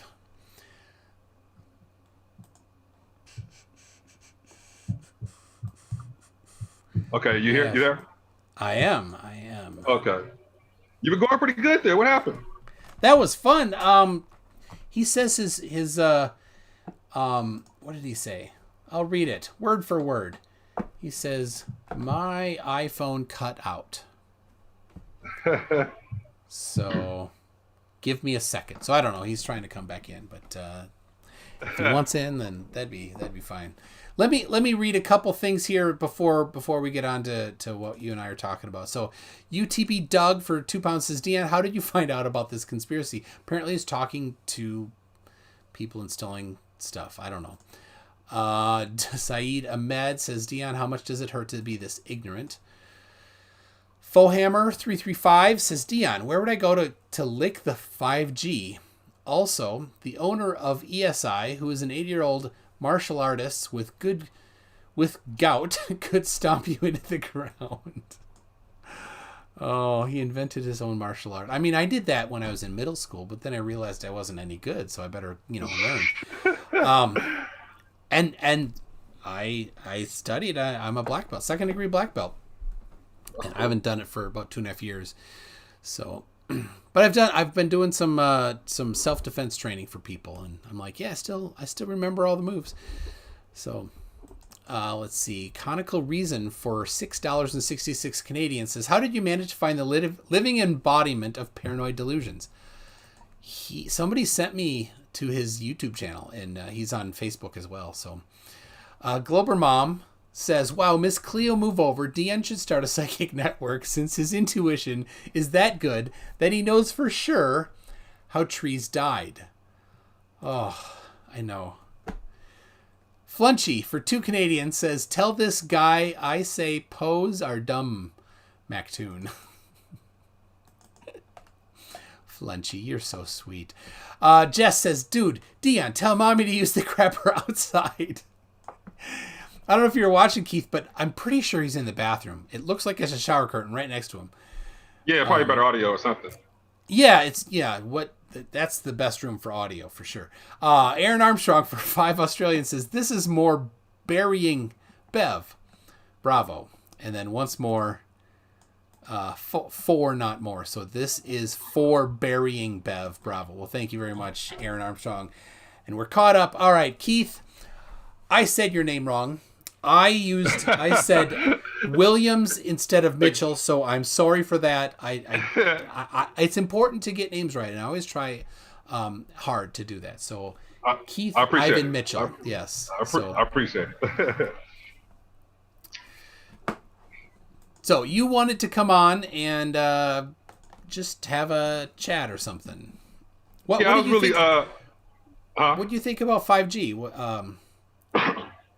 Okay, yeah. My main thing, I just like kind of hanging out with y'all, once y'all get to talking with the guests. That's what I was telling you about the after show. But okay. the 5G, you know what? So, yeah, this has been going around, and, things pop up, and I've just been looking at them, and kind of, like you brought up, you said he didn't have evidence or a study to go to. But, yeah, I have been kind of hearing, like you say, they don't know where to go. But like it takes your oxygen, or it messes with the hemoglobin and the oxygen. That's the main thing that I have kind of been hearing. Like it messes with our vibrations in that way, or something like that. Yeah, and I can. That's pretty easy. 2 parts to that. First, they say it's because it's 60 gigahertz. 60 gigahertz is absorbed by oxygen in a significantly higher amount than other frequencies. And the reason why is because of the spin of the 2 electrons in the base pair. And that is the energy of the spin of those 2. And what it does is it flips the spin. Now the thing about spin deals with magnetism. When you move the entire oxygen molecule the other way, it's the same. It's the mirror image. So it actually has no net effect in any way, magnetically or chemically, how it might bind with other things. Then, part B of that, It emits a 60 gigahertz photon in a random direction in a very short amount of time after it gets absorbed. So it doesn't actually stick in it. And then part C of that is there's absolutely no studies or anything that shows anything about hemoglobin being a problem. So that's part 1. Part 2, there is no 5G that uses 60 gigahertz, and there probably never will be because it's a terrible frequency for sending to cell phones. You want lower frequency because it penetrates through things like paper. 60 gigahertz can be blocked by paper or water or a shirt. So if you put your cell phone in a case like this, it will block 60 gigahertz. Horrible frequency for that. So they use 600 to 6,000 megahertz. That's the main range. And then there's just a few installations that are testing 24 gigahertz to 26 gigahertz, not 60. There you go. I came across, it was an advertisement. It's from, the name of the company, I believe, is called Smart Dot. And for them, they say, put this, take their product, put it on your phone, and it's supposed to help with the 5G. That's what I came across. So like it recently. blocks. Yeah. See, I have, my sister gave me an expensive, here it is. She gave me this expensive sticker, BioZen. Okay, yeah, something like that. Yeah, to put on my phone, which of course I didn't. It's still in the package here. It's this. It's like $100, right? Mm-hmm. It's just this little triangle thing. And here's the deal. If it works, so she calls me. I'm on the phone. She's like, you got to get this. It works. It's really awesome. I'm like, oh, do you have it on your phone right now? She goes, yeah, I can. I say, well, I can tell it doesn't work. She said, how can you tell? I said, because your cell phone does. Right. Yeah. Because, so if it blocked the stuff, the cell phone would not work. Further, if it's on this part of your phone and this part of the phone is next to your head, it would at best block that way and do nothing this way. Okay. It doesn't help block around the whole phone or like a good 1 foot around you or whatever or something. Huh? It can't. There is no actual like radio frequency explanation for how it might do that. You can block radio frequency with mass. Mass does that. So I heard. Let's see. We have Dion back. Yeah, sorry about that, gentlemen. All right, Keith. Dion. Keith, can you hear him? Yeah, I can hear him. All right, and who's Keith? Dion, do you? All right. Well, do you hear Keith? Dion, do you hear Keith? I do not. No. You do not. All right. So I gotta map that back to you. I got new software to do the mapping, and it works. I just need to make sure I get it going correctly. So, microphone. I just gotta say, man, there's a lot of lost people in your chat, bro. I feel bad for those guys. Let's see. No logic or nothing, man. No logic. All right. at all. Can you hear Keith now? Keith, what's up, Dion? What's up, Dion? No. All right. Let's see. Oh, I have that one. Live stream to OBS. I don't want that. I want live stream to Skype. Which isn't even showing. Oh, I need to turn it on. There it is. Oh, look, he's shadowboxing. Gotta stay loose. So, all right. Live stream to...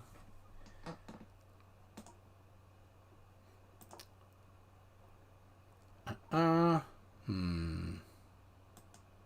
Toon, quick question though. Are you an atheist? I am not. So, all right, Keith, Okay. say something. What's up, Dion? Can you hear me? Yes, All right. I don't know if I'm gonna be able to get that to work. That's fine. You can go On with the him. fly. All right. Well, yeah, you can hear him. So, all right. Let's see. I gotta redo this. So I notice a lot of people in your chat are atheists, and that's Well, yeah. there's a lot of people in the world that are atheists, so it happens. So, all right. Let's see. Nuts. Let's see. We had a couple questions. I don't know if you heard them or not, but yeah. So, all right. So none of what you said had anything at all as supporting evidence. All you had is intuition. Is that your only way that you know any of this stuff?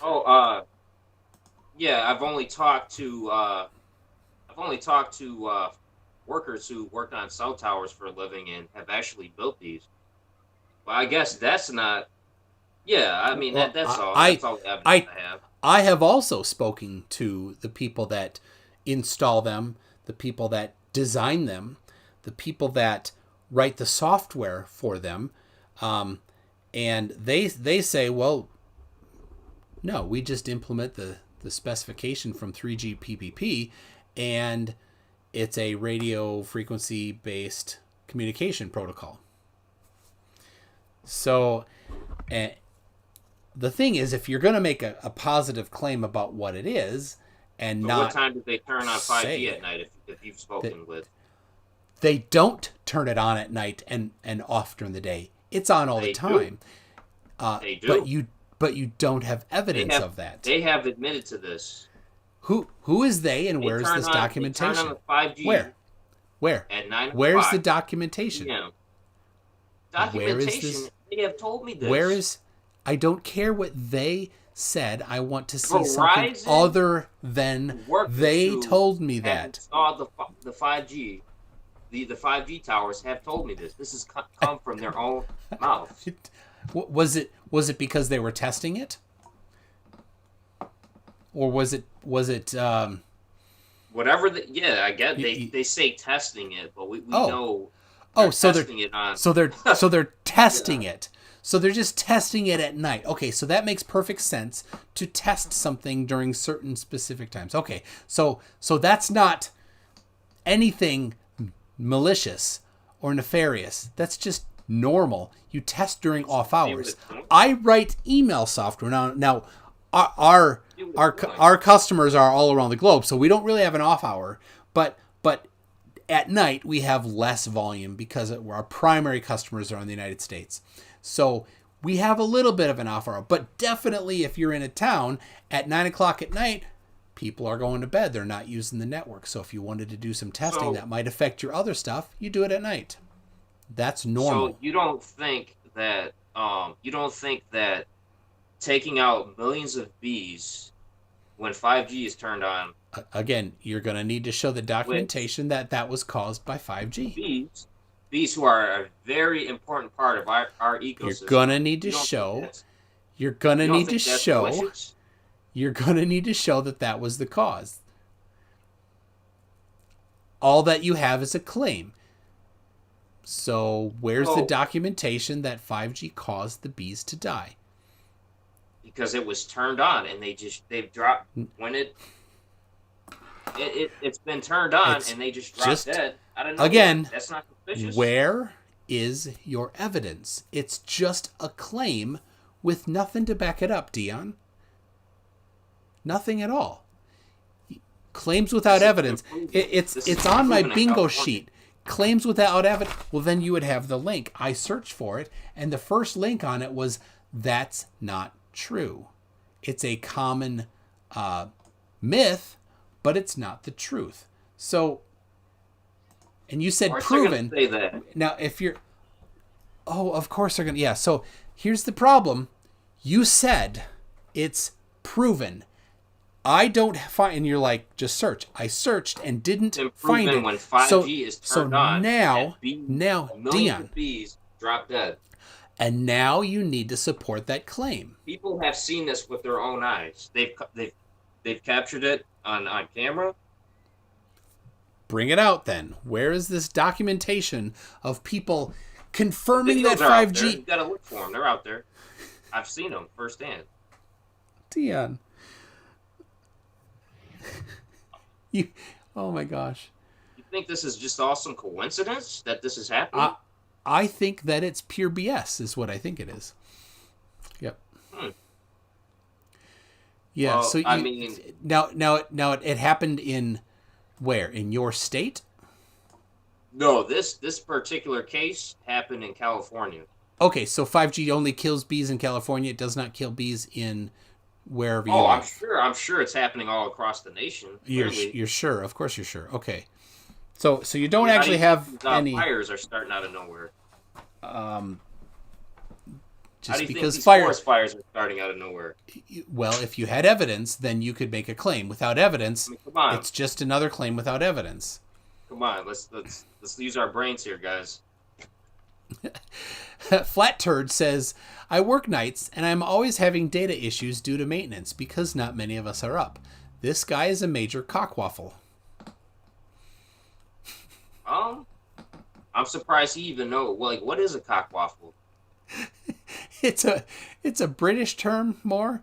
And I don't know if Flat Turd is from England or not, but we exchange adjectives. I'm sure him and his boyfriend make a lot of those.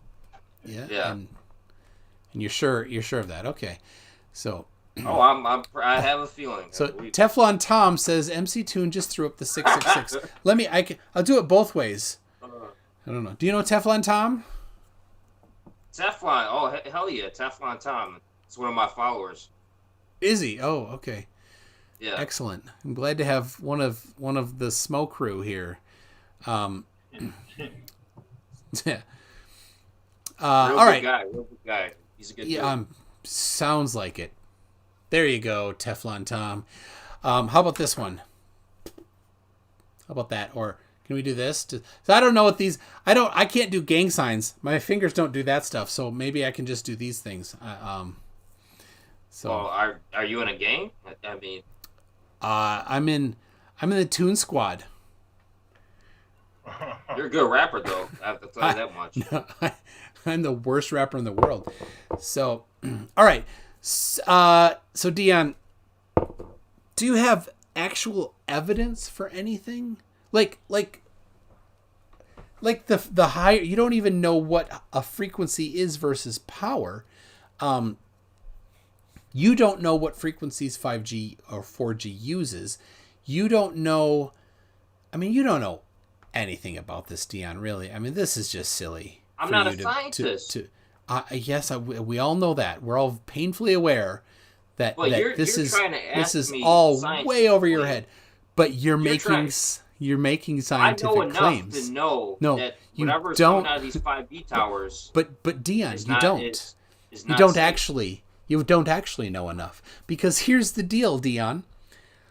Except for the couple projects that T-Mobile Sprint has been working on, all of the 5G usage in the United States has been the same frequency ranges as 4G. So it's the same frequencies.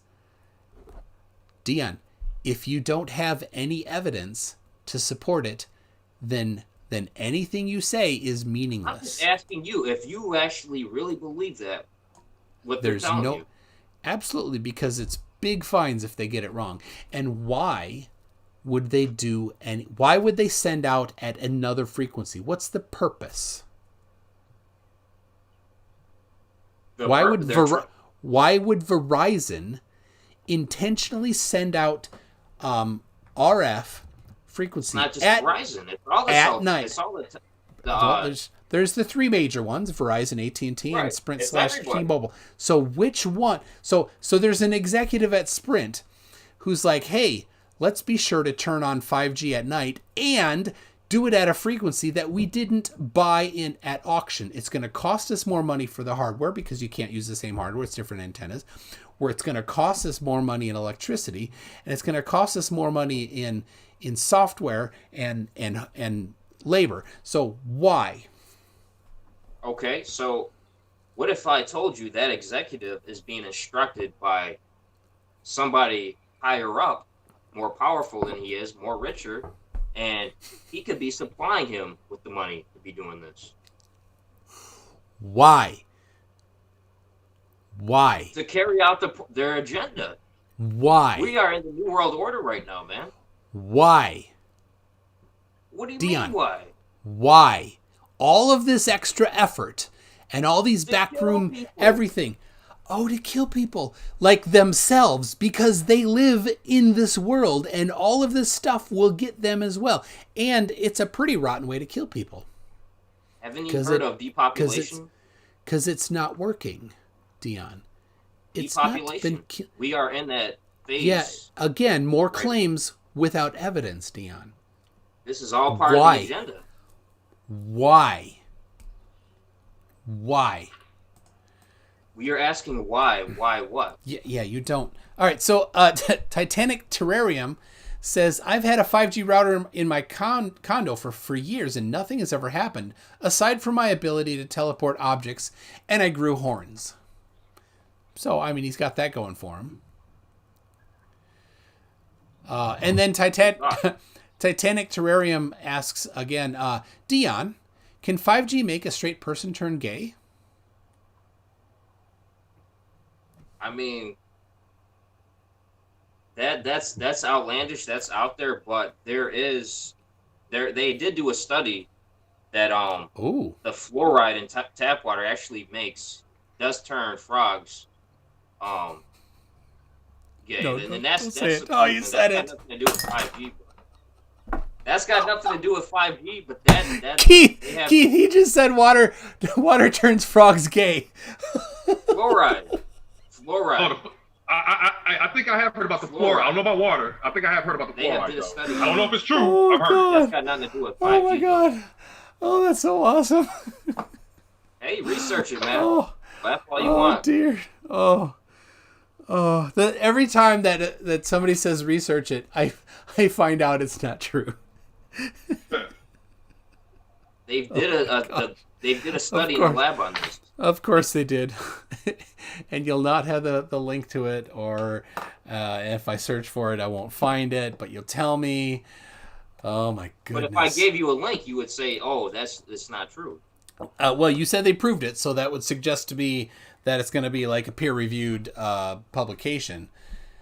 So that'd be awesome. I'm not going to research for you guys. You guys know how to. Yeah, no, it's your claim. It's your claim. Here's the deal: how it works. If you make a claim, it's on you to support it, not me. So it's not you. It's not you researching for me. It's you researching for you to support your claims.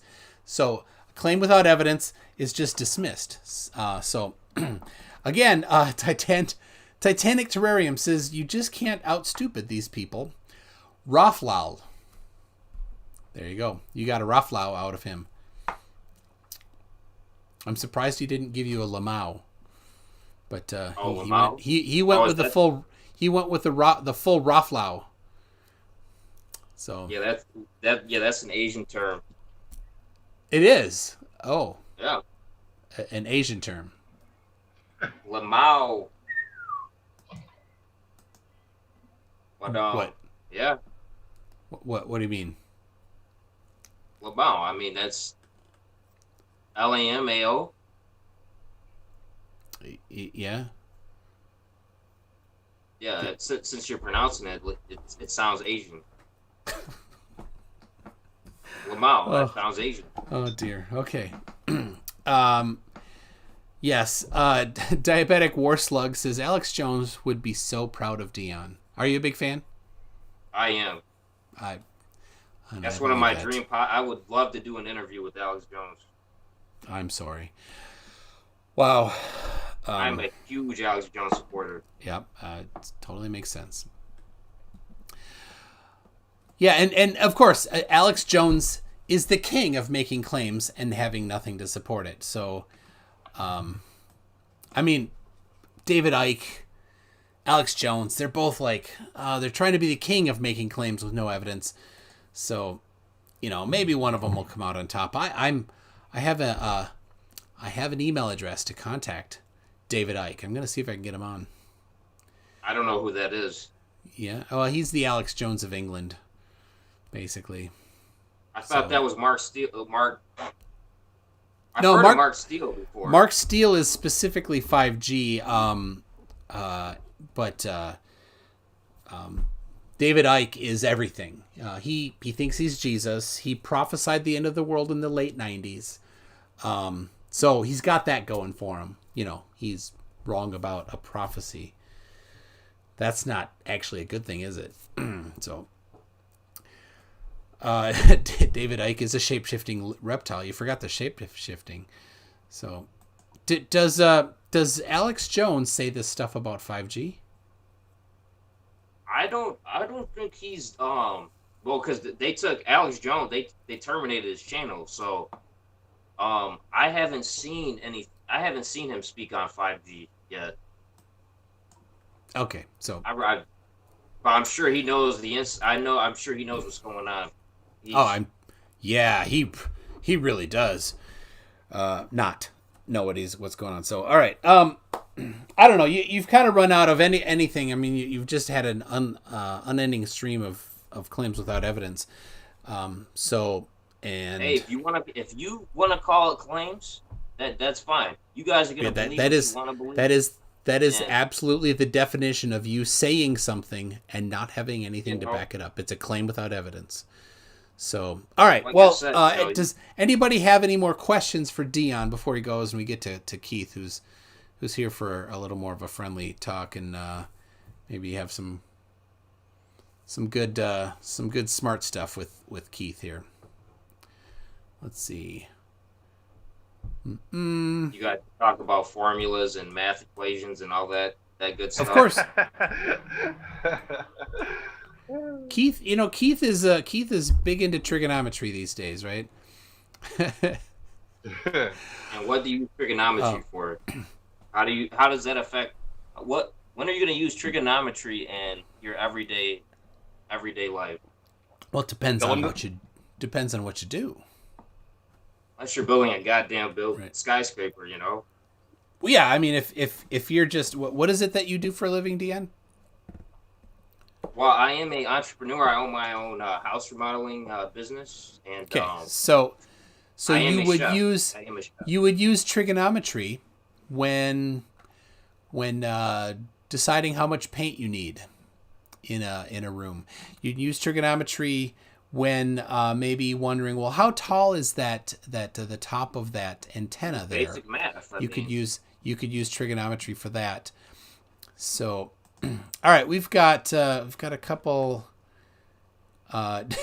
Stringer News 1 says, Dion, remember to vote January 2nd, January 3rd. January 3rd. Don't forget to vote January 3rd. Nope, I don't believe in voting. Nope. Oh, okay. So. Nope. Okay.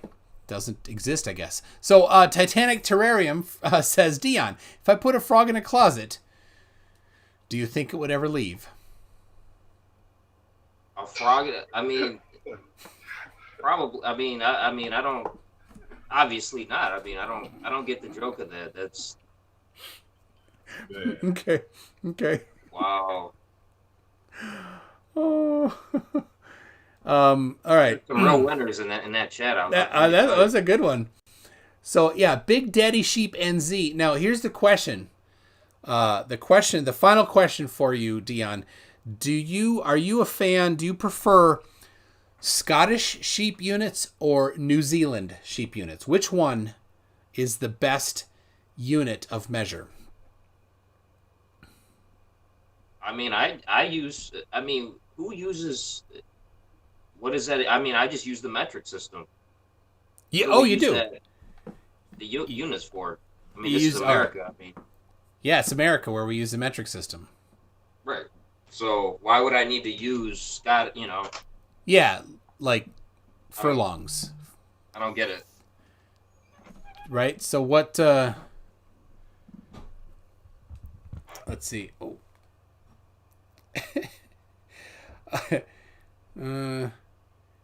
Flat Turd says something about trying to super chat. Hey, just send me a message, Flat Turd. I'll say it. I'll say you don't need to send a super chat if you want to say something. So, so like the metric system. So like what's your favorite unit in metric? I would say inches. Absolutely.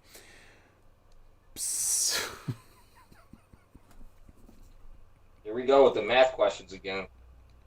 That's not a math question. Not touching out. Your favorite metric unit is inches. Oh, jeez.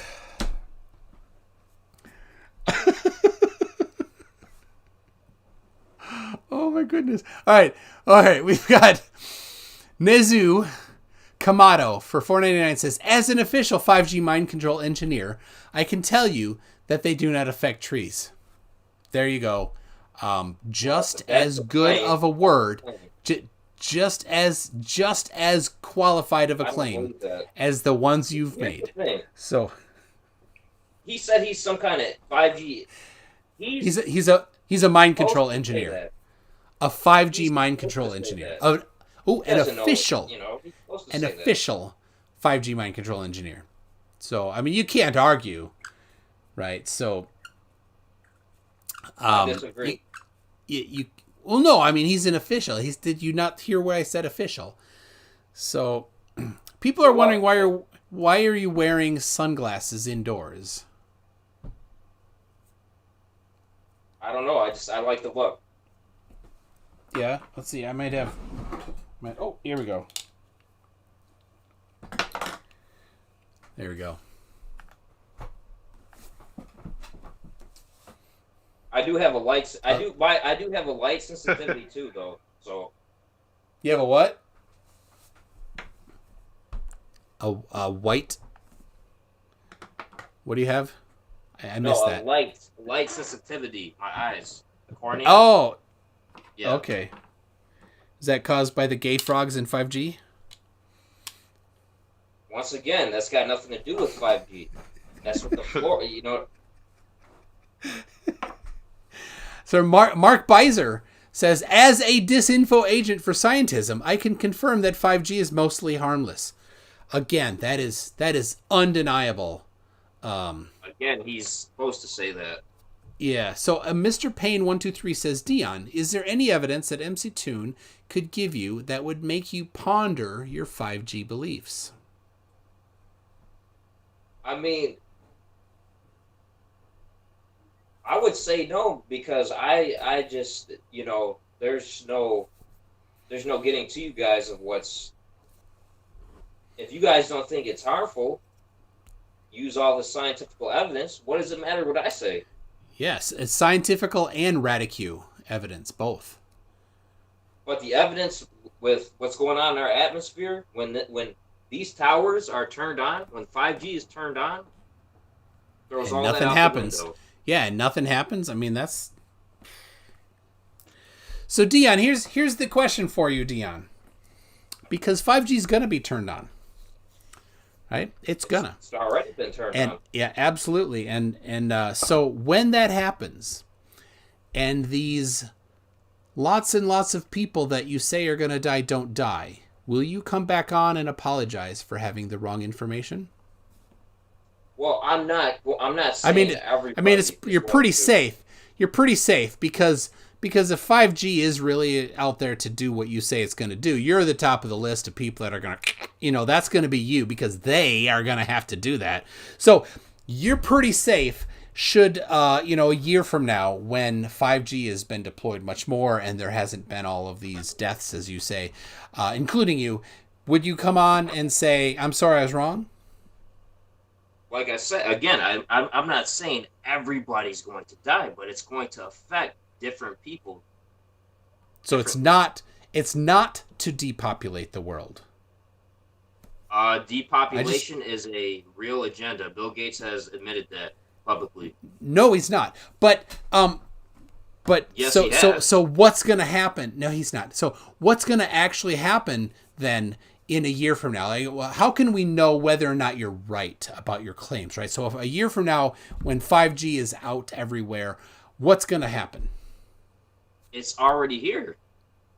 5G is already here. Oh, so nothing's going to happen because nothing has happened. Listen, Okay. when the Well, military... that's a letdown, man. That is a letdown. I mean, listen, first you're like... When so the now military has a weapon... Yeah, there is no such thing as a 5G military weapon. That is your insides. That like is they feel like it's on fire. That is dumb as hell. Yeah, what waves? frequency? What frequency and what power? That's not safe, and that's coming from 5G. What frequency and what power? I don't need to know what frequencies. I just know that these waves that are coming out of this weapon... Yes, you do. Burning your inside in and out. You do need to know. You do need to know. This is a real because weapon. No. What are you talking about? This is a real weapon. Are you talking about the active denial system? Whatever the weapon is called. That's the being crowd through the 5G the tower. Crowd control device. It's on a very large truck with its own built-in gigantic generator. That one. There's it's a giant satellite. It's not a satellite. That the 5G is coming out of. You mean it's up in the sky, orbiting the Earth? No, there is a satellite on the ground. It's built into the whatever they call it. It's like a tank. So it's not a satellite, because a satellite would be something orbiting the Earth. There's a satellite on this. I can't think of the word, but it's like a tank.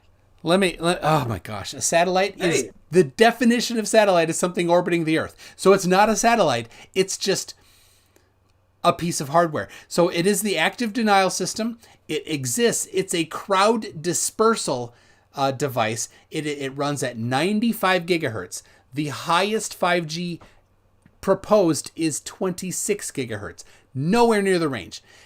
Here's the big thing. The active denial system is 100,000 watts. 5G towers are typically 50 watts. Now, because you don't know what power means in radio frequency, none of that made any sense to you. But everybody else knows that you're full of crap. Because they know what that means. So this weapon exists, though. Does it not? It does. It does. And it's, yeah. And it has nothing to do with 5G. Because they're not using the same frequencies. I disagree. They're not using the same. Yeah, but you're not qualified to have an opinion because you don't know the difference. They're not using the same power levels, not even close to the same power levels, and that's the important thing. Anything thrown fast enough can be a weapon to hurt you. So anything with enough power can hurt you, and anything with very low power can't hurt you. So let's see here. Glober Mom says, give Dion an inch, he'll take a kilometer. Absolutely. Glober. Is that her name, Glober Mom? So I did just read that. Did you not hear? All right. Ranger Man 9404 for $5 says, if your evidence for God is anything like your evidence for 5G dangers or flat Earth, can you blame people for being atheists, Dion? Absolutely not, because you got people who believe in the Big Bang Theory, where we just came out of some small amoeba and all right, so all right. Boom! Here comes life. So you believe that, but you're Ranger Man 9404. Don't look to Dion. Hold on, Dion. Ranger Man 9404. Don't look to Dion for anything on any topic. Look to people that are more informed, please. Let's see. Nezu Kamado for $4.99 says, we use 5G chips in COVID vaccines so the general public doesn't say stupid stuff like you have, Dion. COVID vaccines. That's a whole nother rabbit hole. It's the 5G chips. Yep. And then once again, Nezu Kamado says for $4.99, 5G uses non-ionizing radiation with a range smaller than microwave radiation.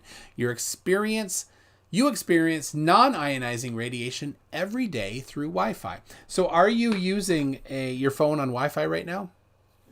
I am not, but I do use Wi-Fi. I'm guilty of that. How is your phone sending to the internet? Sending to the internet? Yeah, Through I'm receiving. through wave. I'm using. Yeah. So is it Wi-Fi or is it cellular? Because you're on a phone. Well, yeah, but do you have your Wi-Fi turned on your phone? I do not. So it's sending over cellular. Right, through the cell towers. Okay, so you're right now using the same power and frequency as 5G on your phone right now. No, I'm not. And there's your ignorance. So, all right, Dion, thank you for coming on. In a year from now, I'll contact you. And should there not have been any effects to 5G, you can come on and apologize for being wrong. How about that? I don't know. Shit's about to hit the fan. Stay tuned. Yeah. All right. So let's see. Oh, Titanic Terrarium again says, Dion, have you heard of CIA's Project Treadstone, part of the Blackbriar program for mind control? That's not Project MK Ultra. He said Treadstone. MK Ultra. That is the mind control. Treadstone. I have not heard of that in particular. No, but I am aware of the CIA's the MK Ultra minds. You know what I mean? But he's asked, he or she is asking about Treadstone. I'm not familiar with that in particular, but okay. Have you thought of any of the 17 of the laws of dynamics? I don't know them right off I don't know them right off the top of my head, but I am familiar with them. You're familiar with the 17 laws of dynamics? I am. I can't think of them right off the top of the dome right now. Yeah. No pun intended. Yeah, Dion, I made that up. There's no such thing as the laws of dynamics. There are not 17 of them. There are the laws of thermodynamics, but there's not 17 of them. So you just said that you're familiar with the 17 laws of dynamics that don't exist. Good job, man. I mean, Good however job. many there are. You know, like I said, I'm not a scientist, so There are 0 laws of dynamics. 0. But you said you were familiar with them, Dion. So how can you be familiar? Laws of thermodynamics. Wrong again. But I said dynamics, not thermodynamics. I said dynamics, and I said 17. You did not correct me on the quantity. You did not correct me on the name, and you said you were familiar with the 17 laws of dynamics that don't exist. So you're familiar with something. You're familiar with something that I just invented. Thermodynamics. No, I did not say thermodynamics. I said dynamics. I actually took it from you because you said laws of dynamics, which is wrong. I meant thermodynamics.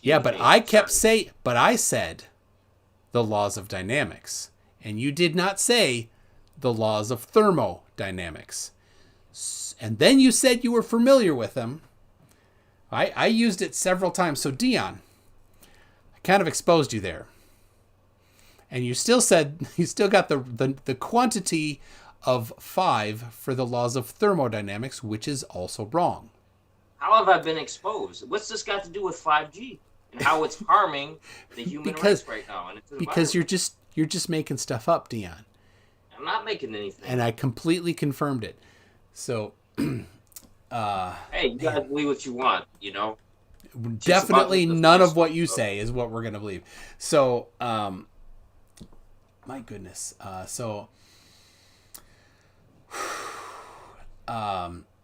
Let's see. Hold on. Anything you want to say?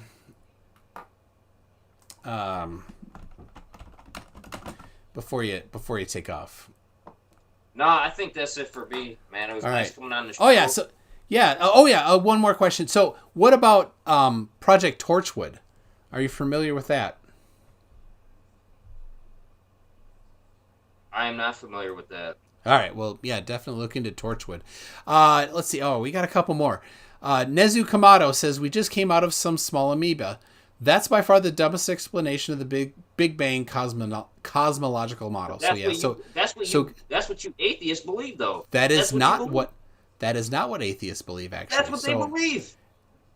No, that Nezu Kamado is saying that is specifically not what he or she believes. Big Bang Theory is the biggest crock of shit I've ever heard in my life. Yeah, but you're not a scientist, so your opinion matters for nothing. Golden Brisket for $5 says, this guy reminds me of Bill Engvall's bit about pulling 9G in a jet. 9G, to me, is a guy going G, G, G, G, G, G, G, G. 5G equals G, G, G, G, G. There you go. And one more from Nezu Komodo before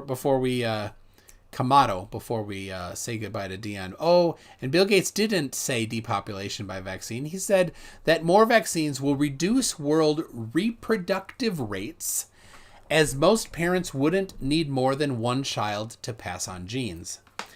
What do you think that fucking means? That means, here's the deal. When you care about health, you look at poor countries. You look at my friend in Rwanda, right? We're very poor. I help them. I send him $30 a month, and that feeds his family. That's it. And he has, I forgot the number, 6 siblings, something like that. They over reproduce because the parents want somebody to take care of them when they're older. And because they know that there's such a high mortality rate, they know that they need to produce lots of kids. If parents feel secure in that they don't need to have lots of kids in order to be taken care of in their old age, they won't produce lots of kids. That's what happens to countries when you go from a third world country to a first world country. They stop reproducing so much. So if you want to deal with the rate of population growth, a great way to do that is to increase the health in the countries that have the worst health. Then those countries don't have super high population. But that probably would not make sense to you because you're not a scientist. So, all right, Dion, thank you very much. I want to get to Keith. And I can't pipe the audio right now, so I'm just gonna. You can stay and listen, and people in the chat, don't time him out unless he's saying something really out there. So thanks, Dion. All right, enjoy the rest of your night. We'll see you in a year. So, all right. All right, Keith, are you still there? Yeah, I'm here. All right. Well, thanks for sticking through that. He's a strange kid. So, all right. The notes. I don't know what. So anyway, what do you have? What's on your mind there, Keith? I mean, nothing specific. I just thought, I was just trying to hang, figure about 3 or 4 of y'all hang out or whatever, just talking and stuff like that. Well, that's a good idea. So anybody interested, send me a message on Discord is the best if you want to pop in. Let's see. Brainy. What did you send me? Oh, yeah. Brainy sent me a video. I'll have to look later. Oh, my goodness. If you know Kroot, Victor Kroot was on last week. He sends me these meme vomits, and so there's right now 109 unread messages from him on Discord. And I've just been letting him collect all day. Where I was trying to hit 69, but he overshot. So what is he? What does he send about? I haven't read them yet, but he'll go and He thinks that at the age of 15 he was promoted to top secret level something in the British Army, and is if he were in America he'd be a 4-star general. That's his brain. Like, he's not right. So anyway, so he just sends me crap constantly. So. All right, so M. Batch says, can you give my apologies to Keith for being rude to him on FTFE's birthday. So there you go. Apologies from M. Batch. I accept that. I accept that. Heat Shield would love to join, but he's more drunk than last time. He says that was a savage and precise win. Nicely done. Oh, thank you, Heat Shield.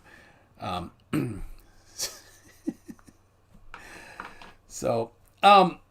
we talked about, Keith, we talked about Orion when you were on before. Right. Being able to see it in, you're in California, right? Right. Yeah. And so I sent you, I have on my phone, I don't know, what's the app? I don't remember.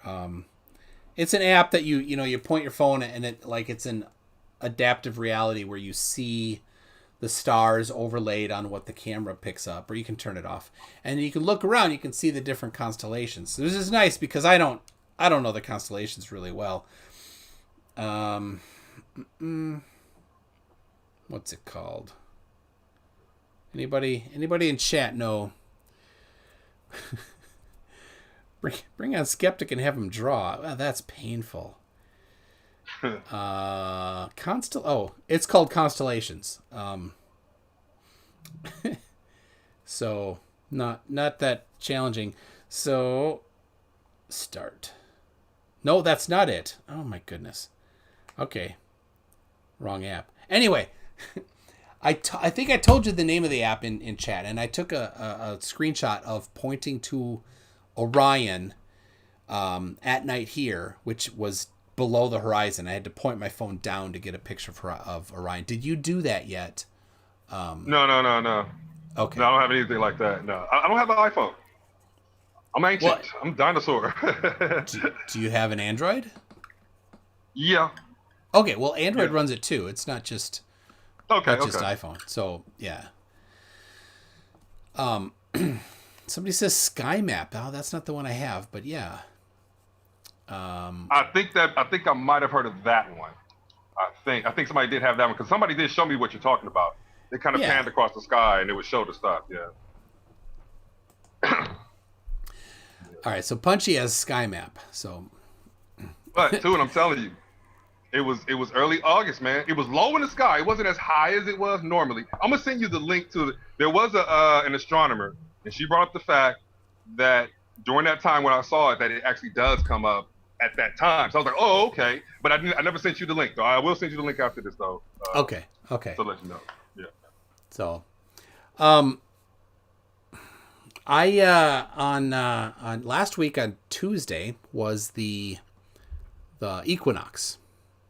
Right. And on Tuesday, I measured the angle of the sun in the sky.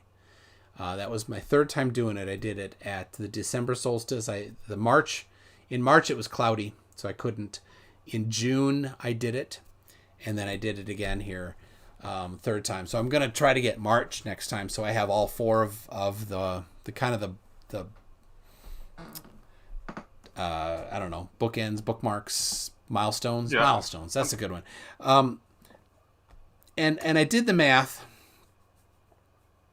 It was right about 45 degrees up.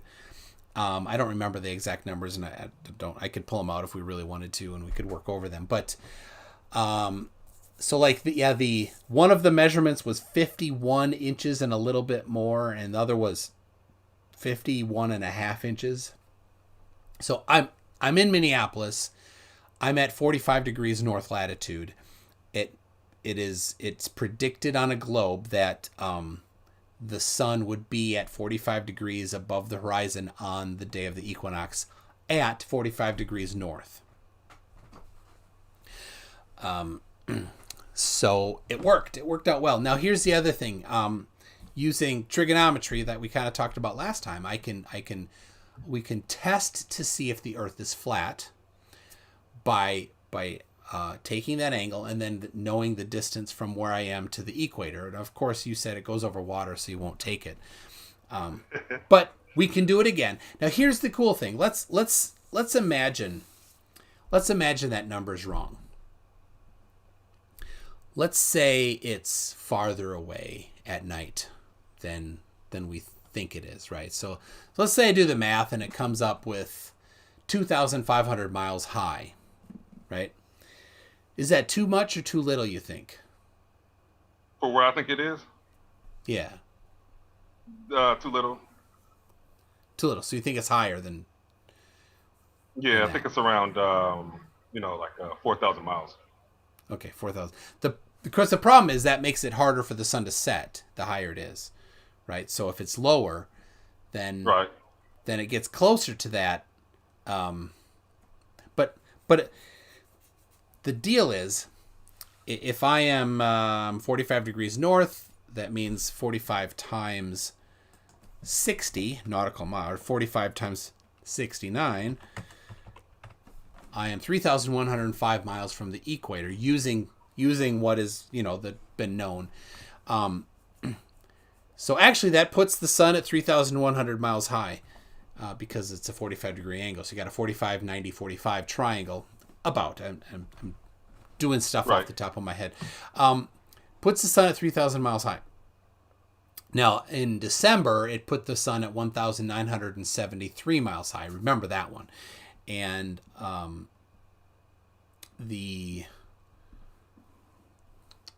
in July or June, I do forget the number there. Put it higher, I believe. Anyway, if the sun is 3,105 miles high, and then in the middle of the night, on the opposite side of the Earth, let's say it's 10,000 miles. Now, let's say it's 20,000. Let's say it's 40,000 miles away, bigger than we think that the Earth is.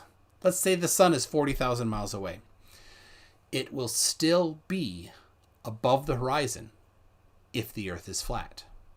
We don't even need to do the math to know. We can do the math. But if it's 3,000 miles high and 20,000 miles away, 40,000 miles away, the sun is still going to be above the horizon. Due to perspective, just doing when you calculate perspective. So it doesn't really work. Right? See, this is why I'm trying to dive way more into it to really, really get to it. Because, okay, let's just say the sun is just, it's far away. Like when you brought up, let's say at night, it's just far away, the numbers you gave. But whenever you use trigonometry, like you can never, how to say this? It's always going to be above with trigonometry, but not necessarily with our eyesight. Because it should always be. Because think about it. No, from what I'm saying, it's always going to be 4,000. Well, maybe not that exact number, but let's just say roughly. It's always going to be 4,000 miles in the sky as it goes around. It's just our eyesight to how it seems to be.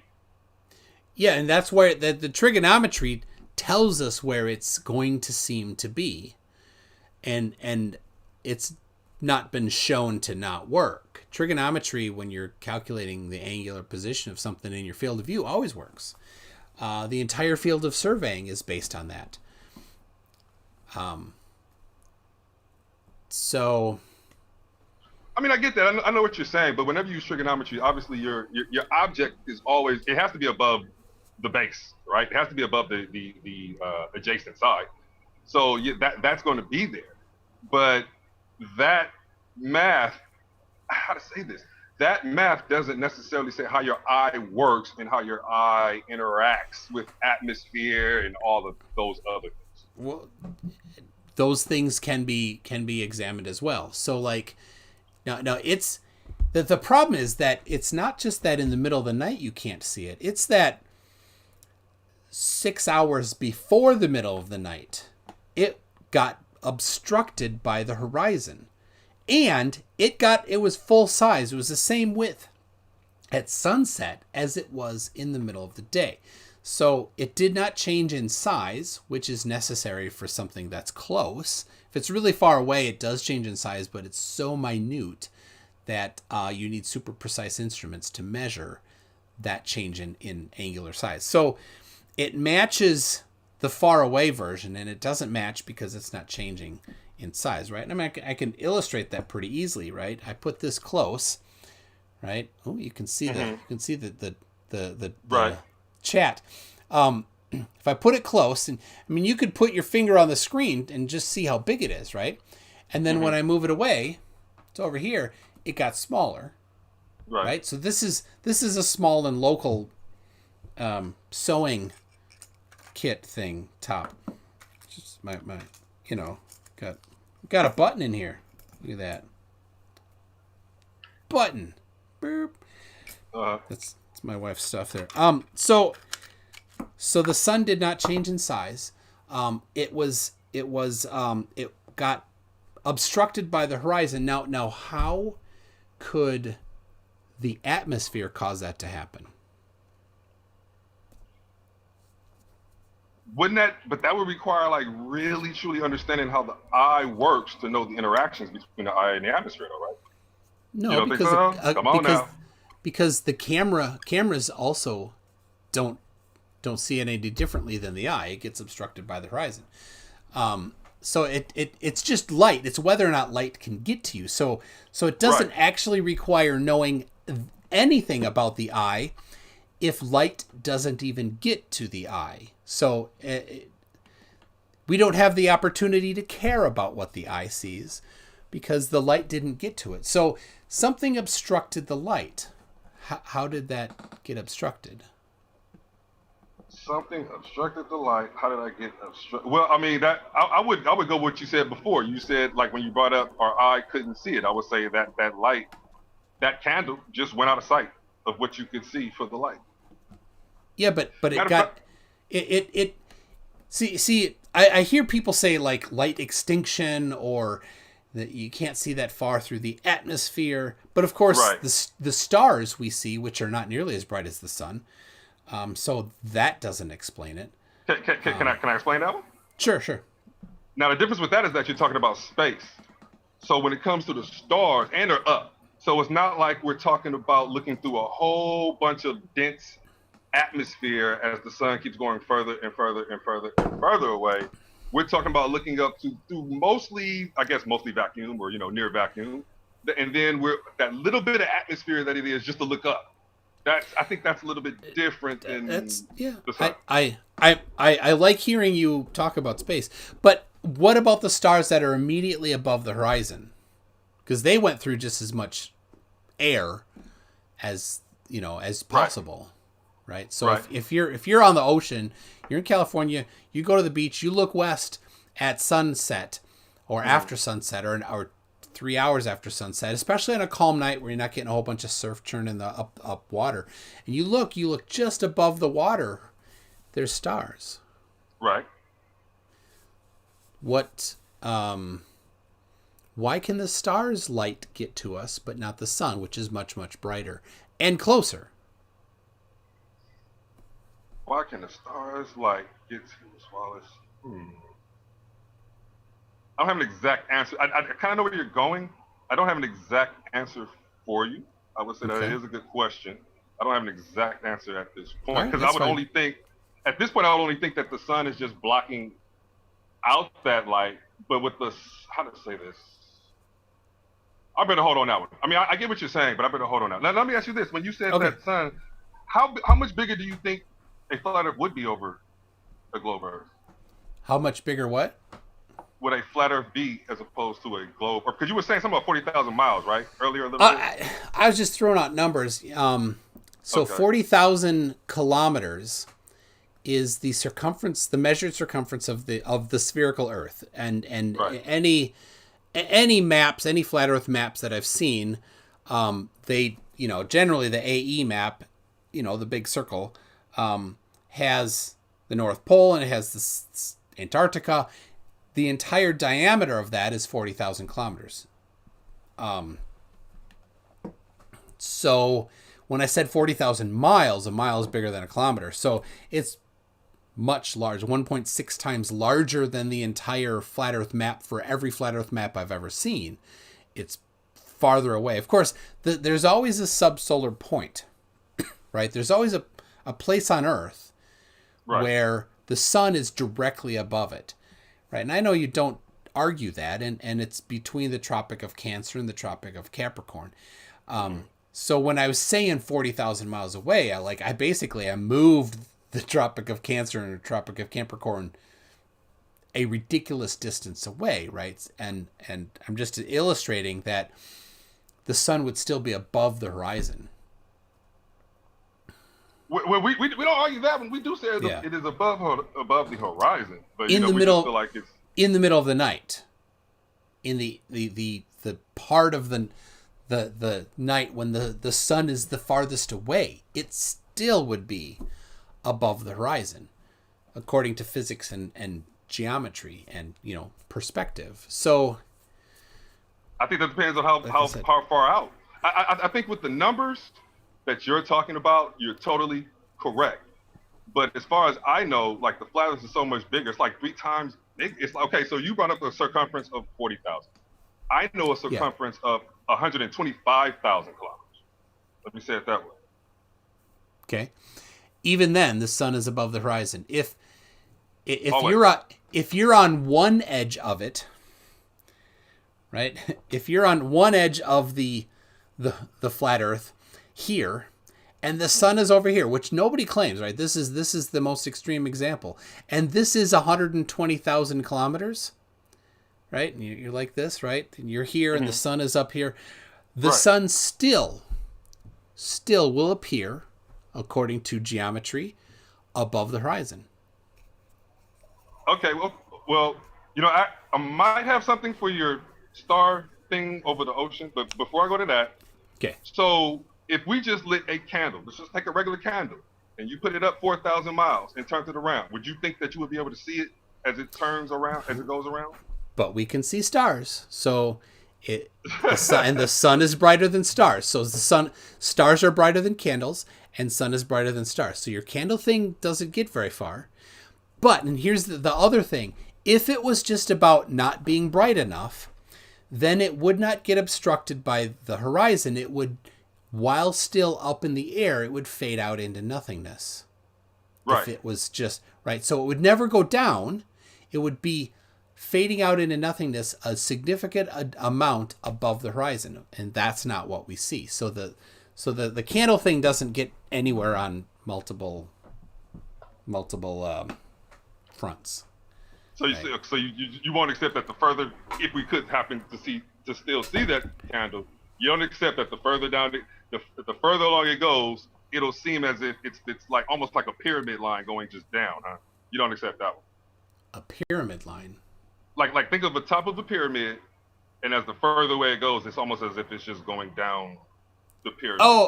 Even though it's still the same height up, it just seems as if it's going down the pyramid. And like I said, we can because a pyramid is a couple hundred feet high. The sun, according to you, is like 4,000 miles high. Right. So we can calculate how high that would appear, and this is basic trigonometry, and it's never been shown to be wrong. It's triangulation. So if it's 120,000 miles away and 4,000 miles high, it will still appear above the horizon. So it's... Well, okay, you would admit, let me go back to the candle. You would admit if you took a candle and moved it and put it up 4,000 miles, we probably wouldn't, even if it was directly above us, we probably wouldn't be able to see it, even though it is above the horizon. Yeah, you would not see it at all. Yeah. Because the light is too dim. So again, the candle doesn't get very far because your example candle would not be seen at all, and the sun is very bright and puts out a lot of light. Right? I got some pretty bad sunburn this summer. Sucked. It's not a candle. But the reason you wouldn't see the candle is that it doesn't have enough light, correct? Yeah. Okay. So the sun only has so much light. It's not infinite light. It only has so much power that it's pushing out. And so for the amount of power that it's pushing out, what we see are the effects. Just as if the candle at its small wick, if it were to go, we wouldn't see that because there's not enough light. It's not pushing out enough. Now that the sun, once it gets to a certain point, is not pushing out enough light for us to be able to. And if that were the case, it would not get obstructed by the horizon. It would, while above the horizon, fade into nothingness, number one. Number two, the sun is brighter than stars, and we see stars.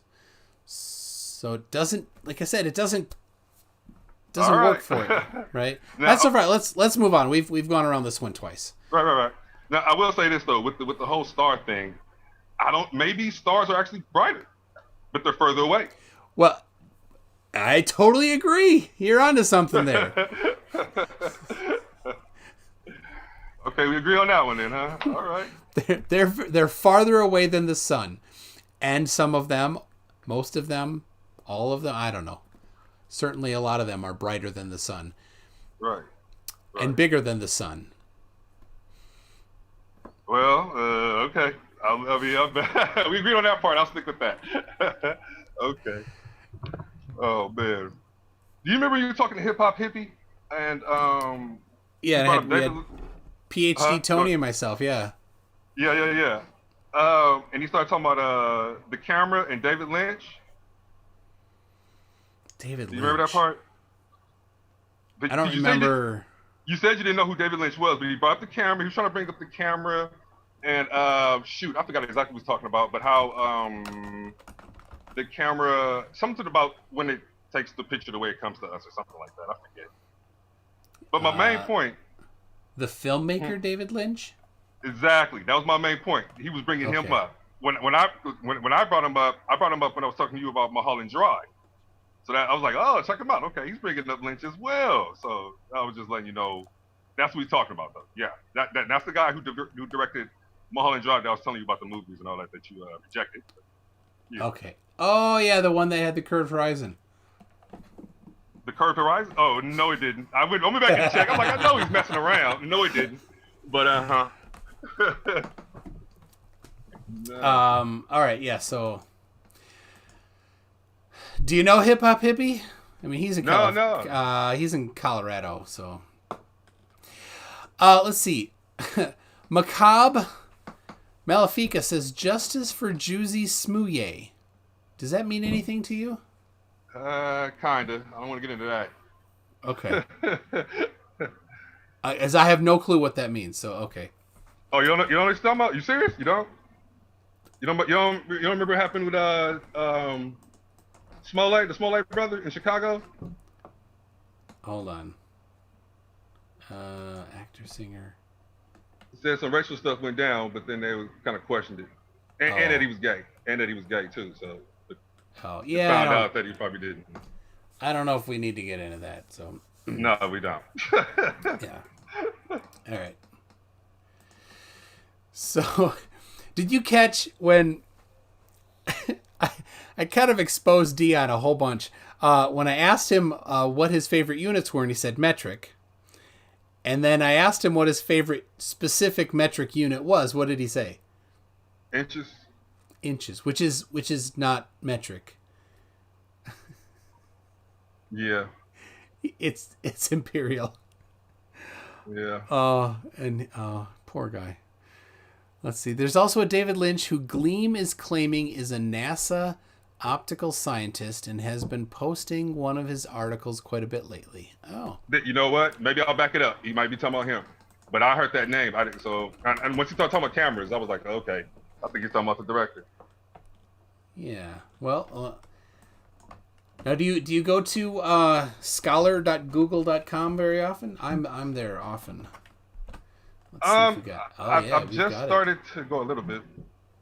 There it is. So yeah, okay. So no, that's a different one.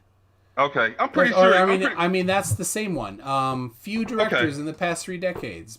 David Lynch. Okay. So yeah, whatever Gleam is talking about. Yeah. Let's see. Oh, here. Team Skeptic says, guy tried to fake a racial homosexual attack to bolster his entertainment career, then blamed the cops when he got exposed, made them give public apology. He's a POS. Oh, okay. There you go. What up, team? So. Oh, man. Let's see. Oh, I got a lot of things going on. So let's see.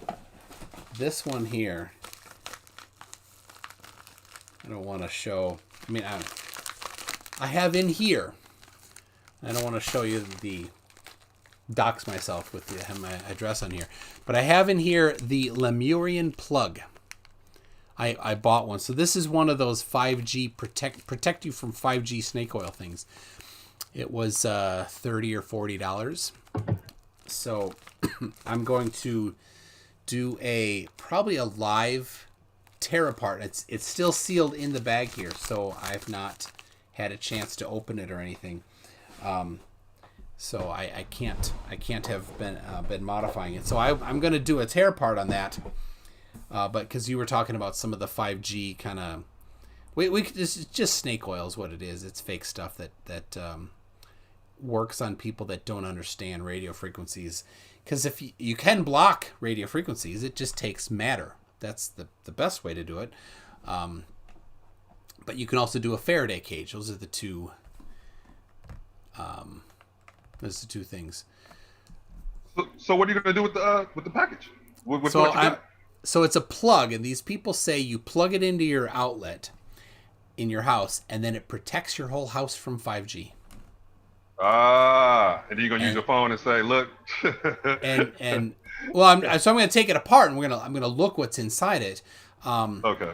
It's a plug. It's on obviously a standardized package of some sort. It's plastic. It's got the regular plugs that stick out of it. It's well manufactured. I don't know what's in it. Some people think maybe it's just a surge protector, and that's all it is. Some people say it might be a Internet of Things switch that can turn a switch on and off, and you just need to get it on your Wi-Fi, and then you can have it turn the switch on and off. I have a couple of those, and I connected them to my Echo, so I can turn on the living room light with my voice. So. Anyway, I'm going to take it apart live and see what is actually in it. That's an actual cheap one. There's some that are thousands of dollars, and I kind of have a whole list of them. And there's one guy, the EMF Protector or something on Facebook, and I've asked them, hey, how about you send me a demo and I'll evaluate it, and they won't. Like, don't you want an engineer to sing the praises of your product? They're smart enough not to send it to me because it's not going to work well for them. So all right, so let's see. Flat Turd says they're accusing you of cherry picking. Who is accusing me of cherry picking?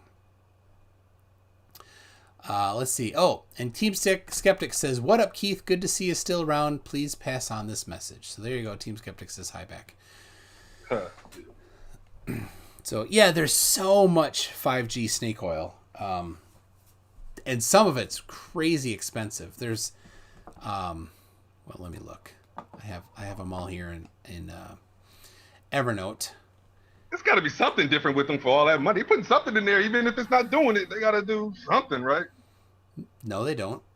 The thing is, you read their descriptions, and none of it makes sense. So I'll put this in here. We'll look at this website, because it is pure crazy.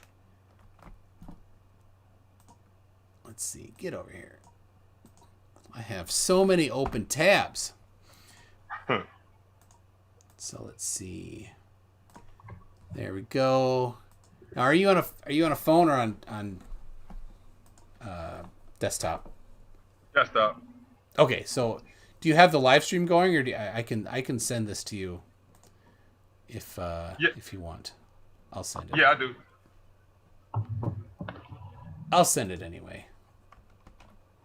Yeah, I've got it. Let's see. Just a second.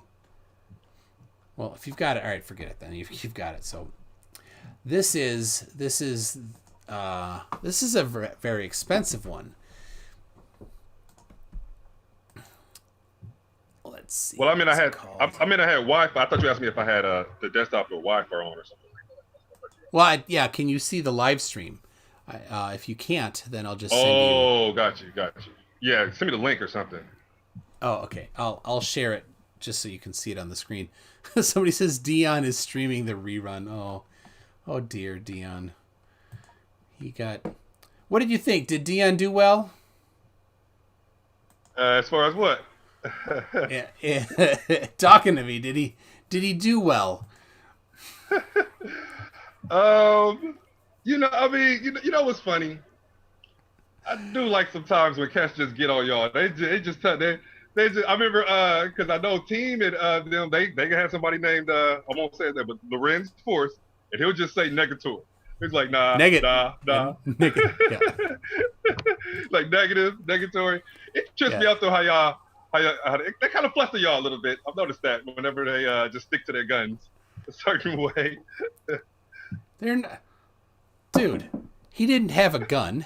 He just had this, and he's going pew pew pew pew pew.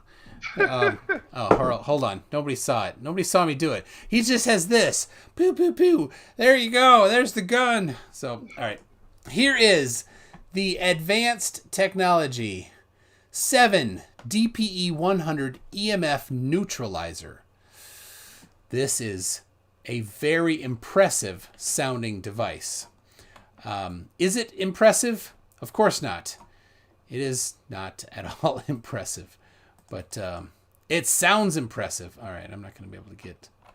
That's not going to work. All right, so it absorbs abnormal levels of EMF and other energies from the environment. It means that interference from such things as the emerging 5G networks, smart electricity meters, and overhead or underground power lines, which are not emerging. They've been around for decades. All right. So here it is. It's a plastic tube with something in it. Maybe. I don't know what's in it. But this is the it's got the same thing as in the Defense of the Planet Earth product. Whatever that is. So here we go. US and Canada. The products. There it is. For the low price of $3,749, we can get this device. How does it work? Well, they're not going to tell you. They say it prevents extreme weather events from occurring within 1 kilometer radius of it, whether they be hurricanes or sudden torrential downpours or hailstorms with golf ball size hail and larger. So. That's a lot right there. That's a heck of a claim right there. That is a claim, yeah. And how does it work? Well, no, it's for the planet. It's for agriculture, for animal and human beings. How does it work? Well, here's testimonials. Never mind how it works. Let's just give you a testimonial. And nowhere does it talk about where it works, how it works. Nowhere. But now here's the deal. They talk about the Defense of Planet Earth product. Right? That one you can also buy right here for the low cost of $43,000, $999. Wow. Yes, that. But hold on now. Now, let's be honest. For $43,000, it better go ahead and make a hurricane not affect you or something, right? I mean, it better. Woo. So, wow. So Team Skeptic says there's an example link at the top. There's no... I've searched this site. There's an example link at the top. Here's an example of a flash flood in Spain in which 5 people died. The DPE 100 may even prevent earthquakes, right? So they show an example of an earthquake or a flood. But this is just on the sun.co.uk. They don't give an example of how it actually worked, or that it did work, or that anybody says that it worked. They just say, there was a flood. This would have prevented it. How? Don't know. Never mind. These are not the droids you're looking for. So there you go. No. Yeah. I'll have to know what they're saying too. Like, if a hurricane were to come through, what would it do? Would it just keep it? I mean, like, what? Oh, it's gonna. Yeah, I mean, the hurricane's gonna run away in fear. Ooh, they have the DPE 1000. We better turn and go somewhere else, because it's a hurricane. So, I mean, if they worked, it'd be simple. We would get rid of hurricanes right now because the for the low price of $43,000, $44,000, the U.S. government could say, all right, well let's just line up all the coasts and then no more hurricanes. Yeah. Or insurance companies would do that. They'd say, oh, that'll save us a whole bunch of money. So State Farm and Progressive and whoever, they would just line them all up. That'd be awesome. So, but no, it's severe weather. So there you go. There's one. The Lemurian plug that I have, I'll show you that. This is the one that I will be taking apart. Testing methods used to show positive results. The German technology known as time waver was how they tested it. The Rayon-X biofeedback technology. The General EMF 139 4DL triple axis, which is also coincidentally the move that won the gold medal in the ladies tumbling in the 1972 Olympics. So there you go. Carillion photography, muscle testing, hair samples, and a pendulum. They used a pendulum to test to see if there was positive results. And they did not give links to any of the actual tests. So, about the plug. Testimonials, of course, is always the way to sell things that are snake oil. So let's see. So let me ask you this: like everything they have here, except for pendulum, everything here that they have is testing methods. Do you know about those? No, all this is They're all fake. It's just made up stuff, as far as I can tell. So there you go, a Lemurian plug. You just plug it in, and there's their. They're in Arizona, so I mean, I think it's probably just a retirement scam by this guy. Sounds nice. Here is, let's see. I have another one. People send me these all the time. The Premium Ultra. You plug this one into the wall, I think. Those are more house protectors, right? Oh, that's what they say. Yeah, that'll protect your whole house. How does it do it? Let me tell you some testimonials. Look at that, testimonials. It's the classic snake oil. How does it work? You can't find it. What is EMF? Maybe right. What is...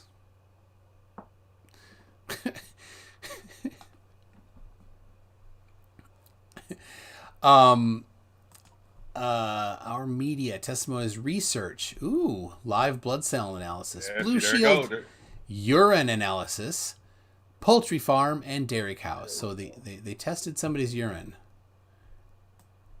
To verify ElectroShield caused a change in stress status from organ function, a urine analysis was undertaken on a diverse range of persons numbering 10. Their sample size was 10. Frickin' 10. That's the old school gum people. They would say 3 out of 4 scientists. I mean 3 out of 4 dentists, and they only use 4 dentists. Yeah. So, Team Skeptics wondering, I'm still confused as to what EMF has to do with flooding. Absolutely nothing. That's why. So, I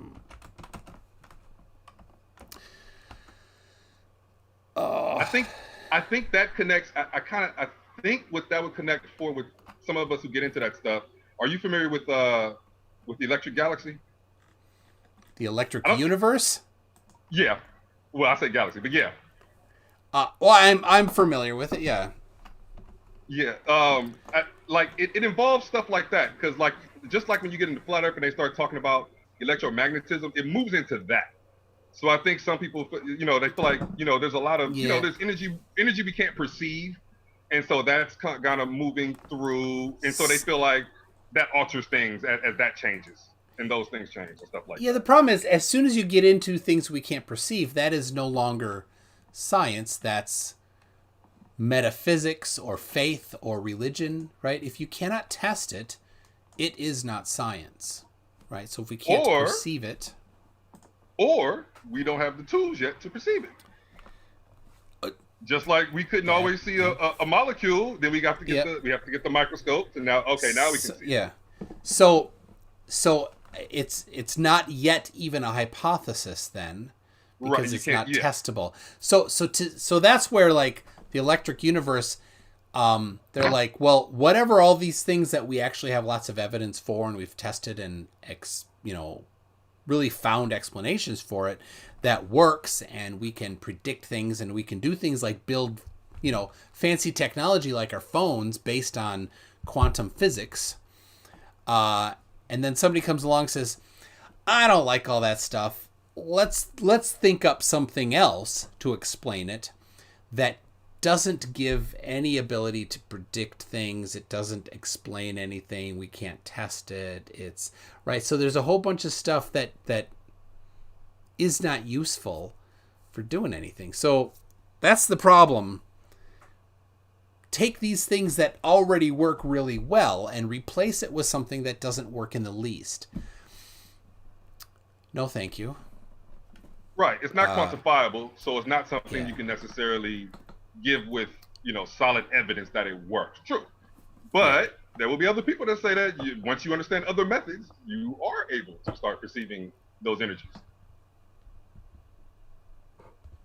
Yeah, and like I said, if it's not something testable, it's not science. Or as Dion would say, it's not scientifical. Oh yeah, that's my word right there. I'm using that one. That's the one right there. I'm not scientifical enough. In my first debate, he said that, and I picked up on it, and I repeated it, and he kept saying it.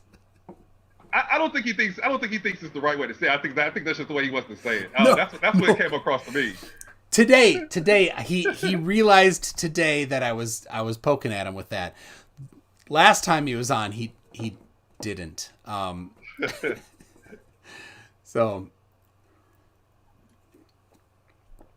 I like that. Anyway, so scientific. Yeah. Anyway.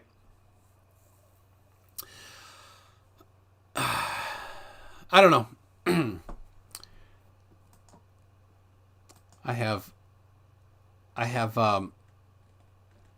I've read so many papers on 5G since I started looking at this 5G stuff. And, people like, oh, here's proof that 5G is bad. I'll look at a paper and be like, that paper says that mice at higher power levels than a cell phone would ever go to a human had some potential voltage gated channel effects that might be bad in the mice.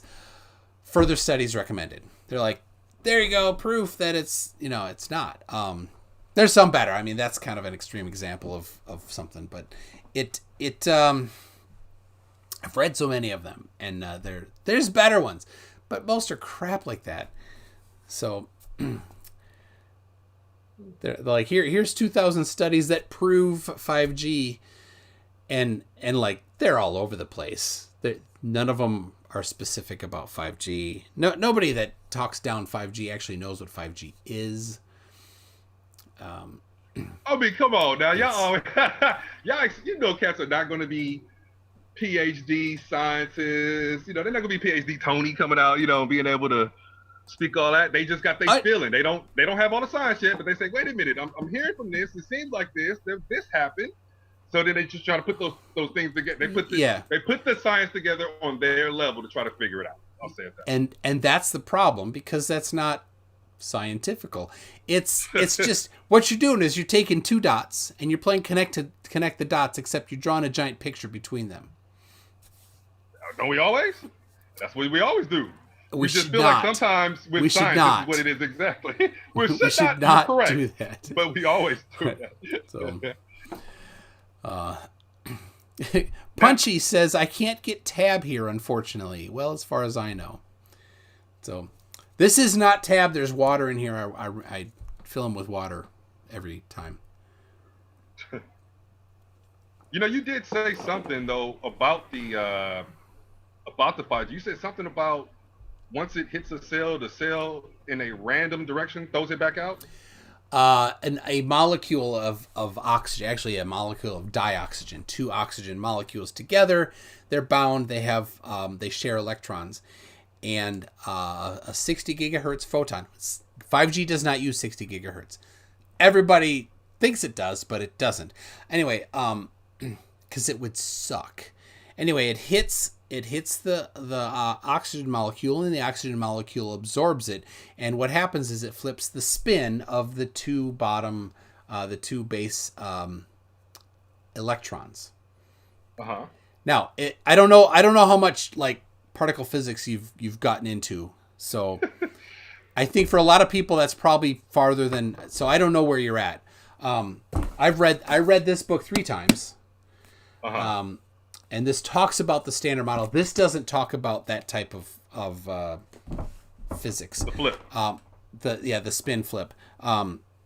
That's elsewhere. I picked. I've read a lot. I've learned a lot about particle physics. Now hold on. Let me ask you a question. Now, when you say spin flip, are we saying that the direction changes, or that like top becomes bottom and bottom becomes top? Spin isn't the right word. It's just something they chose. It's more of the better explanation, as I think I can explain it, is when you're in a magnetic field, it is either parallel to the magnetic field or anti-parallel to the magnetic field. So it's not like this way versus this way. It's like this way versus this way in a magnetic field. So the difference between on an x-axis or a y-axis? Depending on which way the axis is going, but the thing, and I'm watching the chat. If I'm getting this wrong, like Clive might. I think Clive is gone, but PhD Tony might. But anyway, the spin, the electrons are in an atom. There's pairs of electrons, and they have opposite spin. One is half up, and the other is half down. When you have an oxygen molecule, there's 2 oxygen atoms, and they're bound together, and there's two kind of paired electrons, and they're actually up or down, which is unusual. There's a particular property of dioxygen that is a bit different than a lot of other molecules, that they're electrons from separate molecules or atoms, and they're up or down, which normally that you'd have it the other way. But anyway, opposite. So 2 up, 2 down.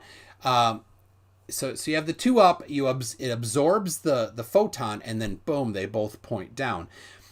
That just changes the magnetism, the response to a magnetic field. It doesn't change how it might interact with other molecules like hemoglobin.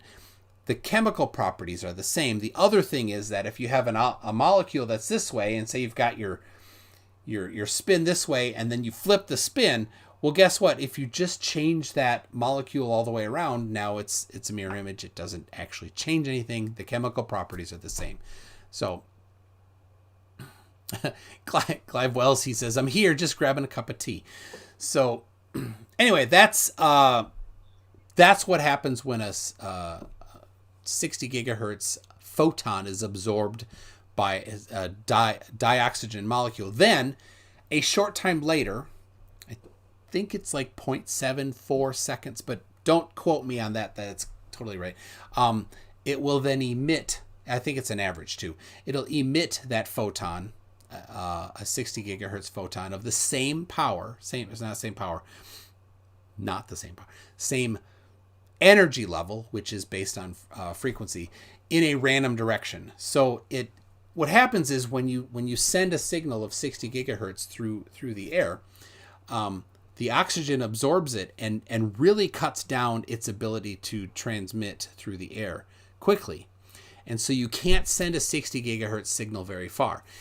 And there's some beneficial things for that. So if you have a short distance to send a signal and you want a high frequency so that you can send it, 60 gigahertz is an option,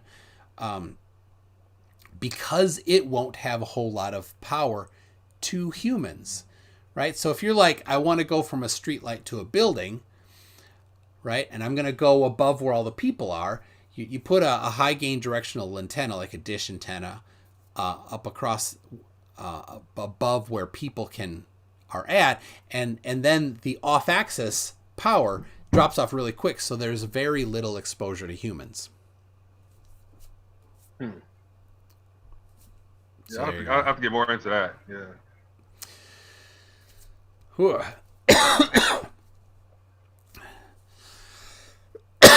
Excuse me. I need a little more water here. So let's see. So I challenged a guy named Stop the Insanity, who's a tiny little nothing of an anti-5G guy. So We Jerry 1SM says, by the way, as predicted, Stop the Insanity has changed his channel name again. It's now called Victims Vendetta. So there you go.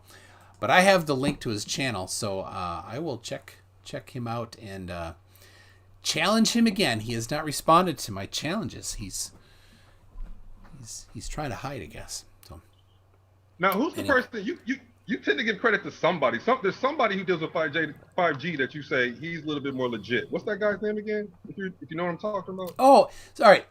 So there's a guy, Ben Z, is going to come on here and debate with Jack Zong, Jack Z and Ben Z. And they're going to talk about the currently allowed power levels of radio frequency that's allowed by the FCC and the ICNIRP in the United States and in Europe. And then, of course, the power levels restrictions are pretty similar in Canada, Australia, New Zealand, all around the world. So they're going to talk about and debate whether or not those levels are actually too high, is what Ben is going to say. So he says he's electrosensitive and that he can feel it. There have not been any studies I've seen where people can actually feel it, but he says he can. So anyway, that's it. I think is an actual legitimate debate when it comes to 5G. The things like Dion, who has absolutely no idea, no information, nothing at all. That's not a legitimate debate. That's just point and laugh because he doesn't have a clue. So Mark Steele in the UK, he makes all sorts of crazy, very wrong claims about it. Same thing with David Icke.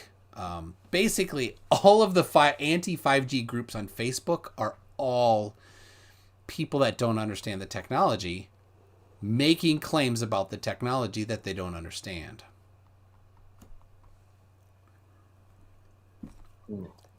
So, anyway,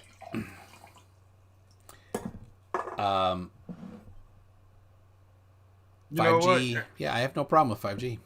So, it's funny too, because talking about the whole electromagnetic field, have you ever dealt or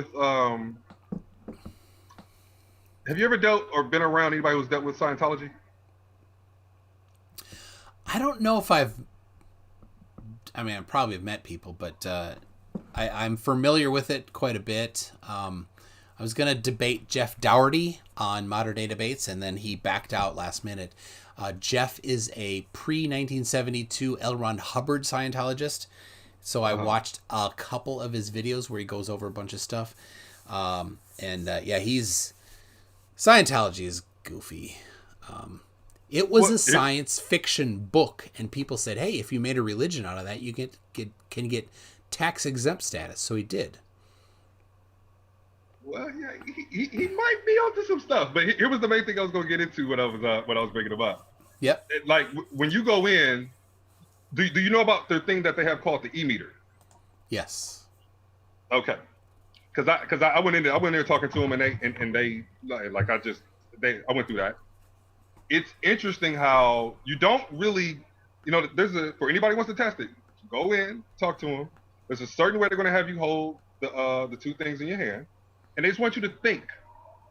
One time positive and one time, they're going to ask you a question, one positive, one negative. You're going to notice how that meter is. Now, if you think they're tricking it, well, now they're just saying that this when they're moving the meter, go ahead and just keep thinking a certain way that would make you think negative then. But I think that would be interesting for people to kind of deal with. How does that meter know if I'm a little more upset when I'm thinking this, or if I'm happier when I'm thinking this. The same way that a lie detector test is doing things. It's looking at galvanic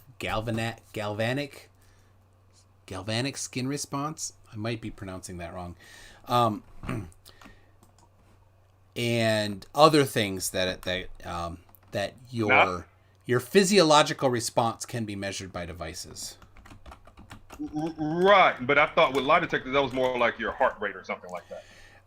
It's actually, yeah, galvanic is the correct word. A lie detector test has multiple things that it's looking at, not just one. So they have a strap around your chest to measure your breathing. They test your pulse. They test your galvanic skin response, and I think they have maybe one or two other things. So yeah, the e-meter is probably basically something along those lines. It's as Warpheads says, it is garbage, just a parlor trick to get more cultists. So he can say that as long as he's done it. I would suggest people do it, and then you decide for yourself. Like, wait a minute, how is this knowing this?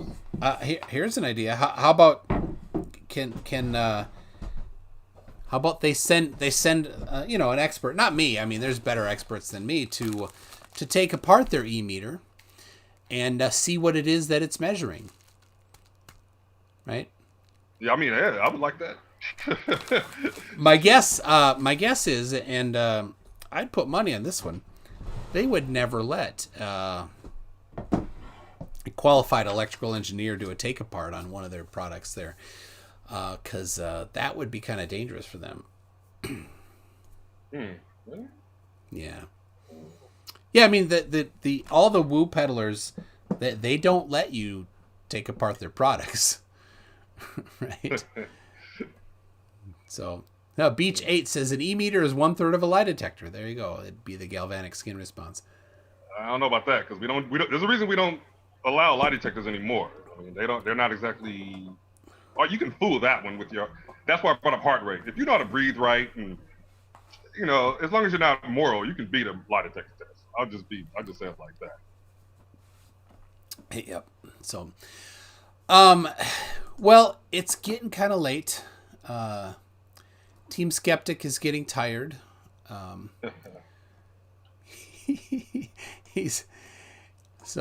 Beach 8, stay away from Scientology. It's a giant scam to empty your bank account. And yes, it is. I completely agree. It was a science fiction book written by a science fiction author. L. Ron Hubbard just wrote science fiction books. That's what he did. And somebody said, hey, you could make a religion out of that. And so he did. And apparently he died in 1972, which was when this picture was taken. Your favorite. So I met that guy yesterday. Oh, okay. Is that right? Yeah, that's Charlie Duke, one of the 4 remaining men that walked on the moon. Okay. I had lunch with him on Sunday, and then he spoke somewhere last night, and I went and watched, and I even have his book behind me here, right on the top, Moonwalker.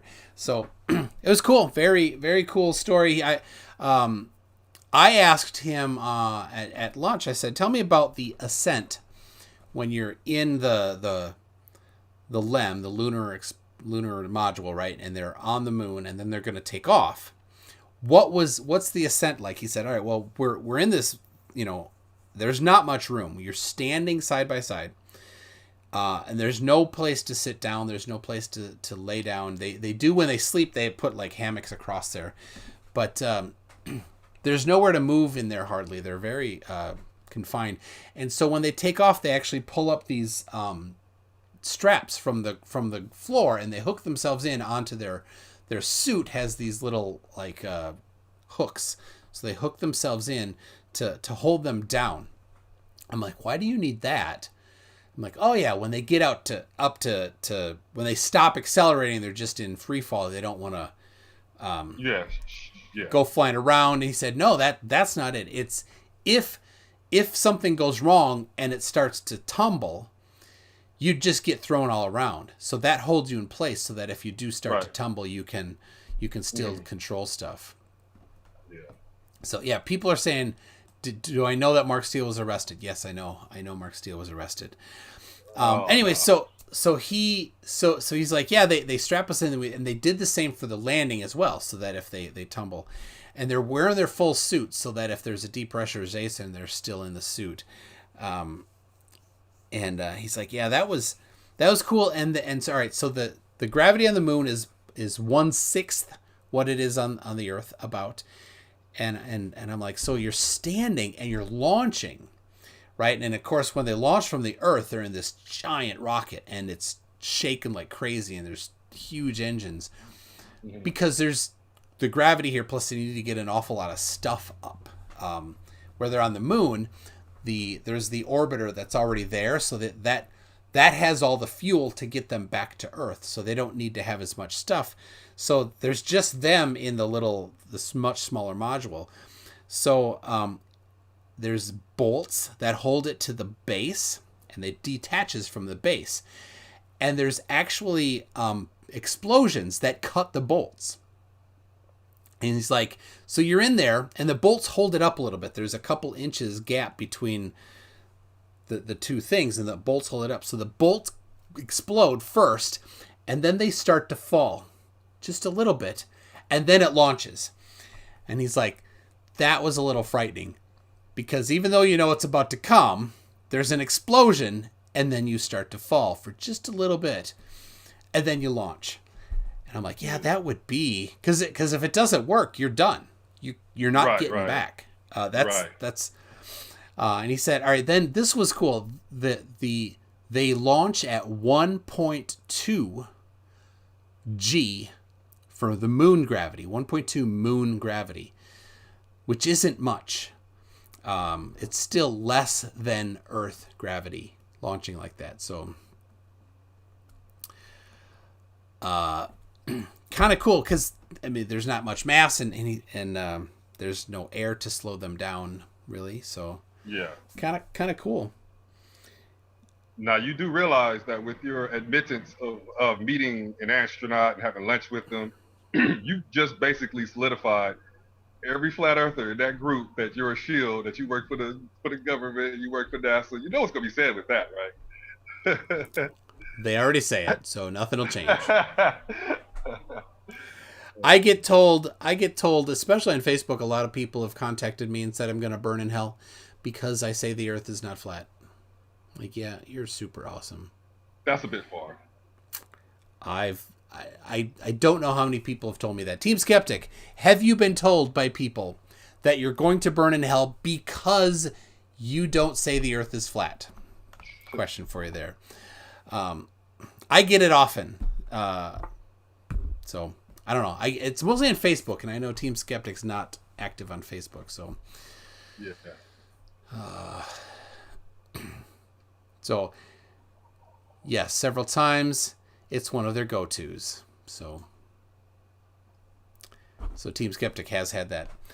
Yeah, and you know, I'm familiar with what the Bible says, and nowhere in there does it say you have to think the Earth is flat to get to heaven.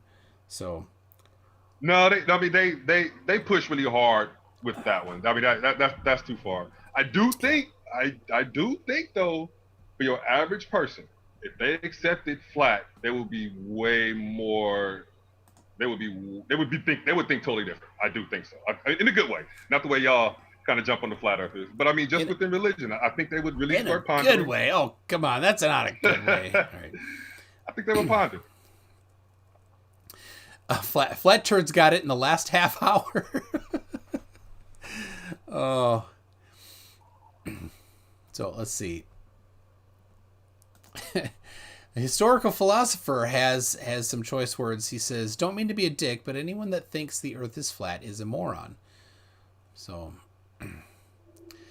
Microraptor says that the Bible says the Earth is shaped like ketchup chips. So, there's that. We'd be spitting them out. God spit us out. I'm not a fan of the ketchup chips, but I do it for the art. So, all right. Well, it's 1:30 in the morning here. I know it's only 11:30 for you. Yeah, but, yeah. I see. Yeah. Oh, PhD Tony says hi. Oh yeah. What's up, PhD Tony? Yeah. Team Skeptic. 8 members of the Tennessee Titans tested positive for COVID today. Oh, like that's serious? Yeah, I think that's a ball sport team. Oh, see, that's bad. See, we might have to cut the season then. Yeah, in Minnesota, they're just about to start the football season for high school. So, all right. Punchy. Oh my gosh, Punchy. Punchy for 2 Monopoly Canadian dollars says, "Can you eat a ketchup chip for me, please?" Oh man. It helps if you blow when you open it, so the odor gets dispersed. All right, I'll get a good one here. I've been to a Vikings game. All right, let's see. I'll get a good one. There we go. Oh, that's a good one there. There you go. Let's see if I get my new camera here to focus on. How close can that focus? Right there. There you go. Yeah. All right. Ooh. It's less crispy. They might be starting to get bad.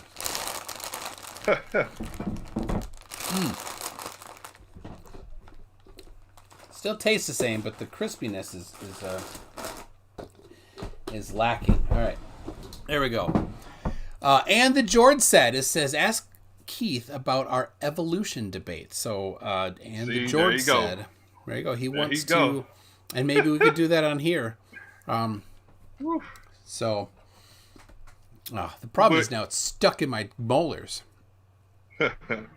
He would set me up with that debate. I am not going to be good at no evolution debate. Sure. Well, Jordan, you got to find somebody with a little more to it, I guess. He needs somebody that's just going to he wants somebody that's just going to pound their fist and say, no, this is what it is. I think that's what he's looking for. I don't know. I think he's just looking for an honest debate, but he hasn't had one. He's been on my channel twice, 2, maybe 3 times, for no-shows. He's had a lot of no-shows. So, somebody's saying, was Scientology before L. Ron Hubbard? No, I'm pretty sure he wrote that book Dianetics. Well, I will. That was I will say this: he is Dianetics. But all that stuff that you talk about with, let me say it this way. Yes, he did start Dianetics at that year, but everything he's talking about, we've known for thousands of years. I'll say it. He just changed it up in his science fiction. I just say it that way, Tony. Okay. All right, there we go. We got Gutsick Gibbon is a great debater who does evolution debates. So Jordan is looking for somebody to debate who is I think a young Earth creationist, evolutionist, or anti-evolutionist, whatever. So Microraptor, there you go. That message for Jordan. You got that? Oh my gosh, it's just in my teeth now. I got a toothpick here, so. Oh, L. Ron Hubbard died in 1986. Oh, all right. Well, I don't know what Jeff Dougherty is talking about with 1972. What happened there? So, I got started this. there or something. I got this. So, hey, I see Quantum Degreaser is in the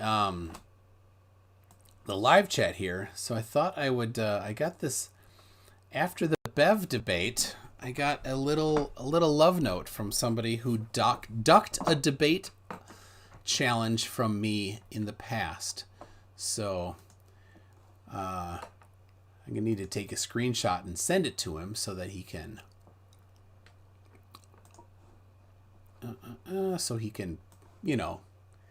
be reminded that he had a chance and ran off, and so he's not going to just issue challenges at me. So anyway, let's see here. Right here from Quantum Eraser. Let me change this. Hold on a second.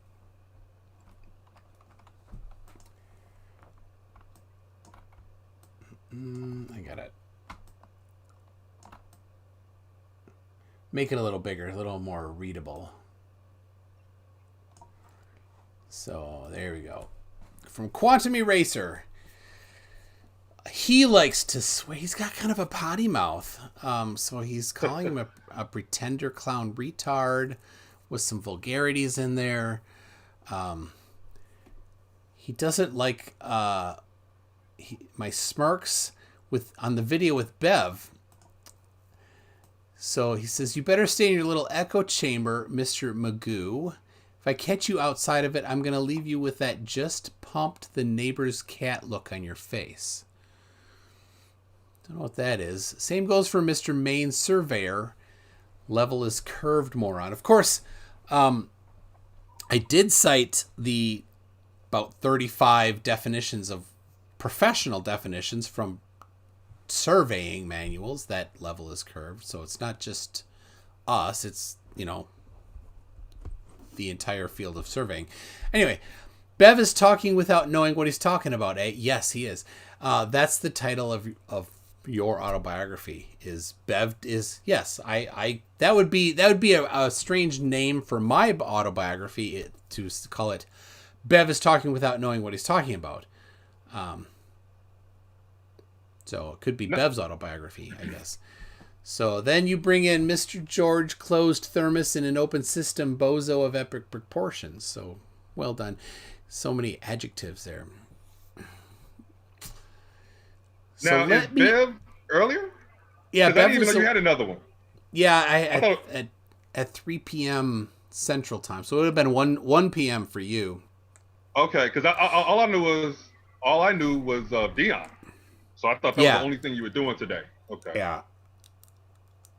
All right. So Bev is earlier. So what you guys were talking about is in that one. This is what Quantum Eraser is talking about. He's talking about Bev. Okay. Yeah.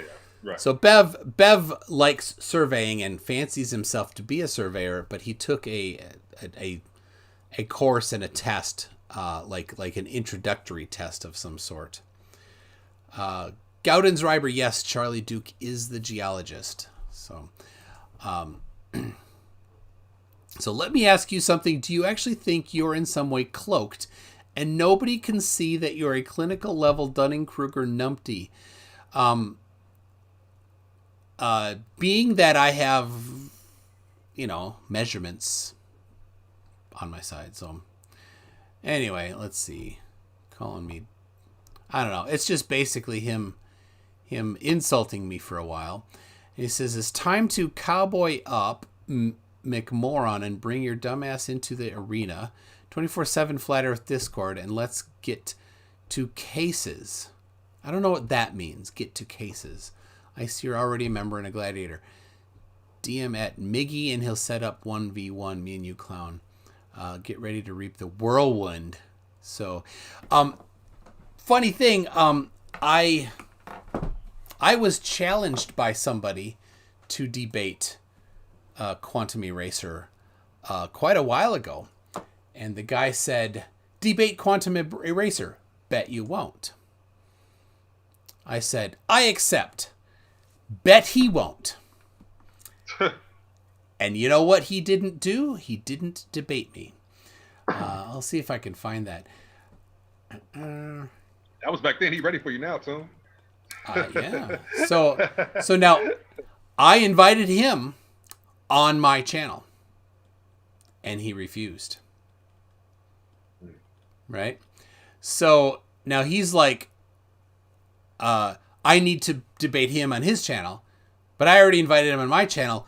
So we're at an impasse. So the solution is to have a third party. So I'll reply, yes, we can do it on Modern Day Debate or somewhere else. So I'm trying to find it here. I commented recently There it is. There it is. I'm going to get this. Copy link address. See if this...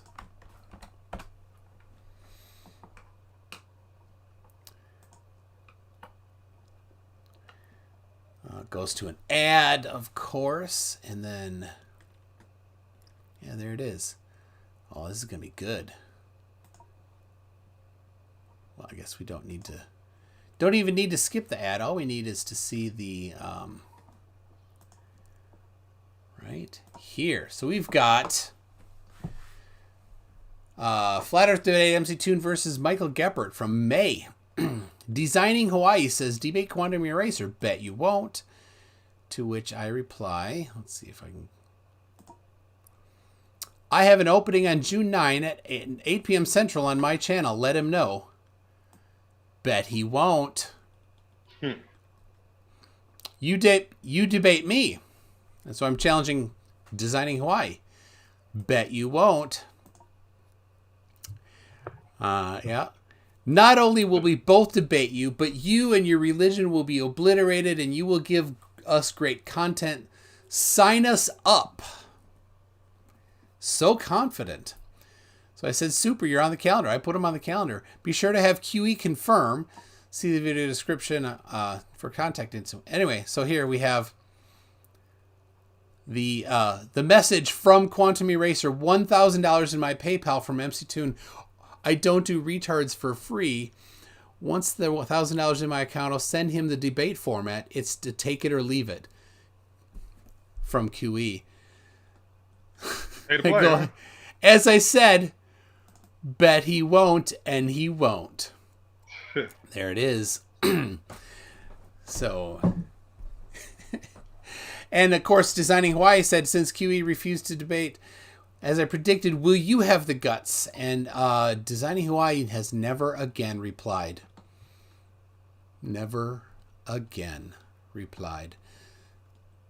So, in fact, today I said, I replied to that directly to Designing Hawaii, and he didn't. It was yesterday? Yeah, yesterday. Nothing. Silence from the big talker. So anyway, so I'll send something referencing that to Quantum Eraser. So there you go. Anyway, I gotta get going. What do you have to say, Keith? Everybody just recognize the world is flat and everything will be good.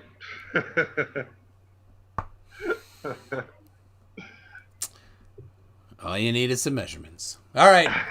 Well, thank you for coming on. Thank you to Dion for an amazing mess he made of himself. Again, I'm sure he's declaring victory with evidence, claims without evidence, because that is what he does. So anyway, thanks everybody. We'll see you next time.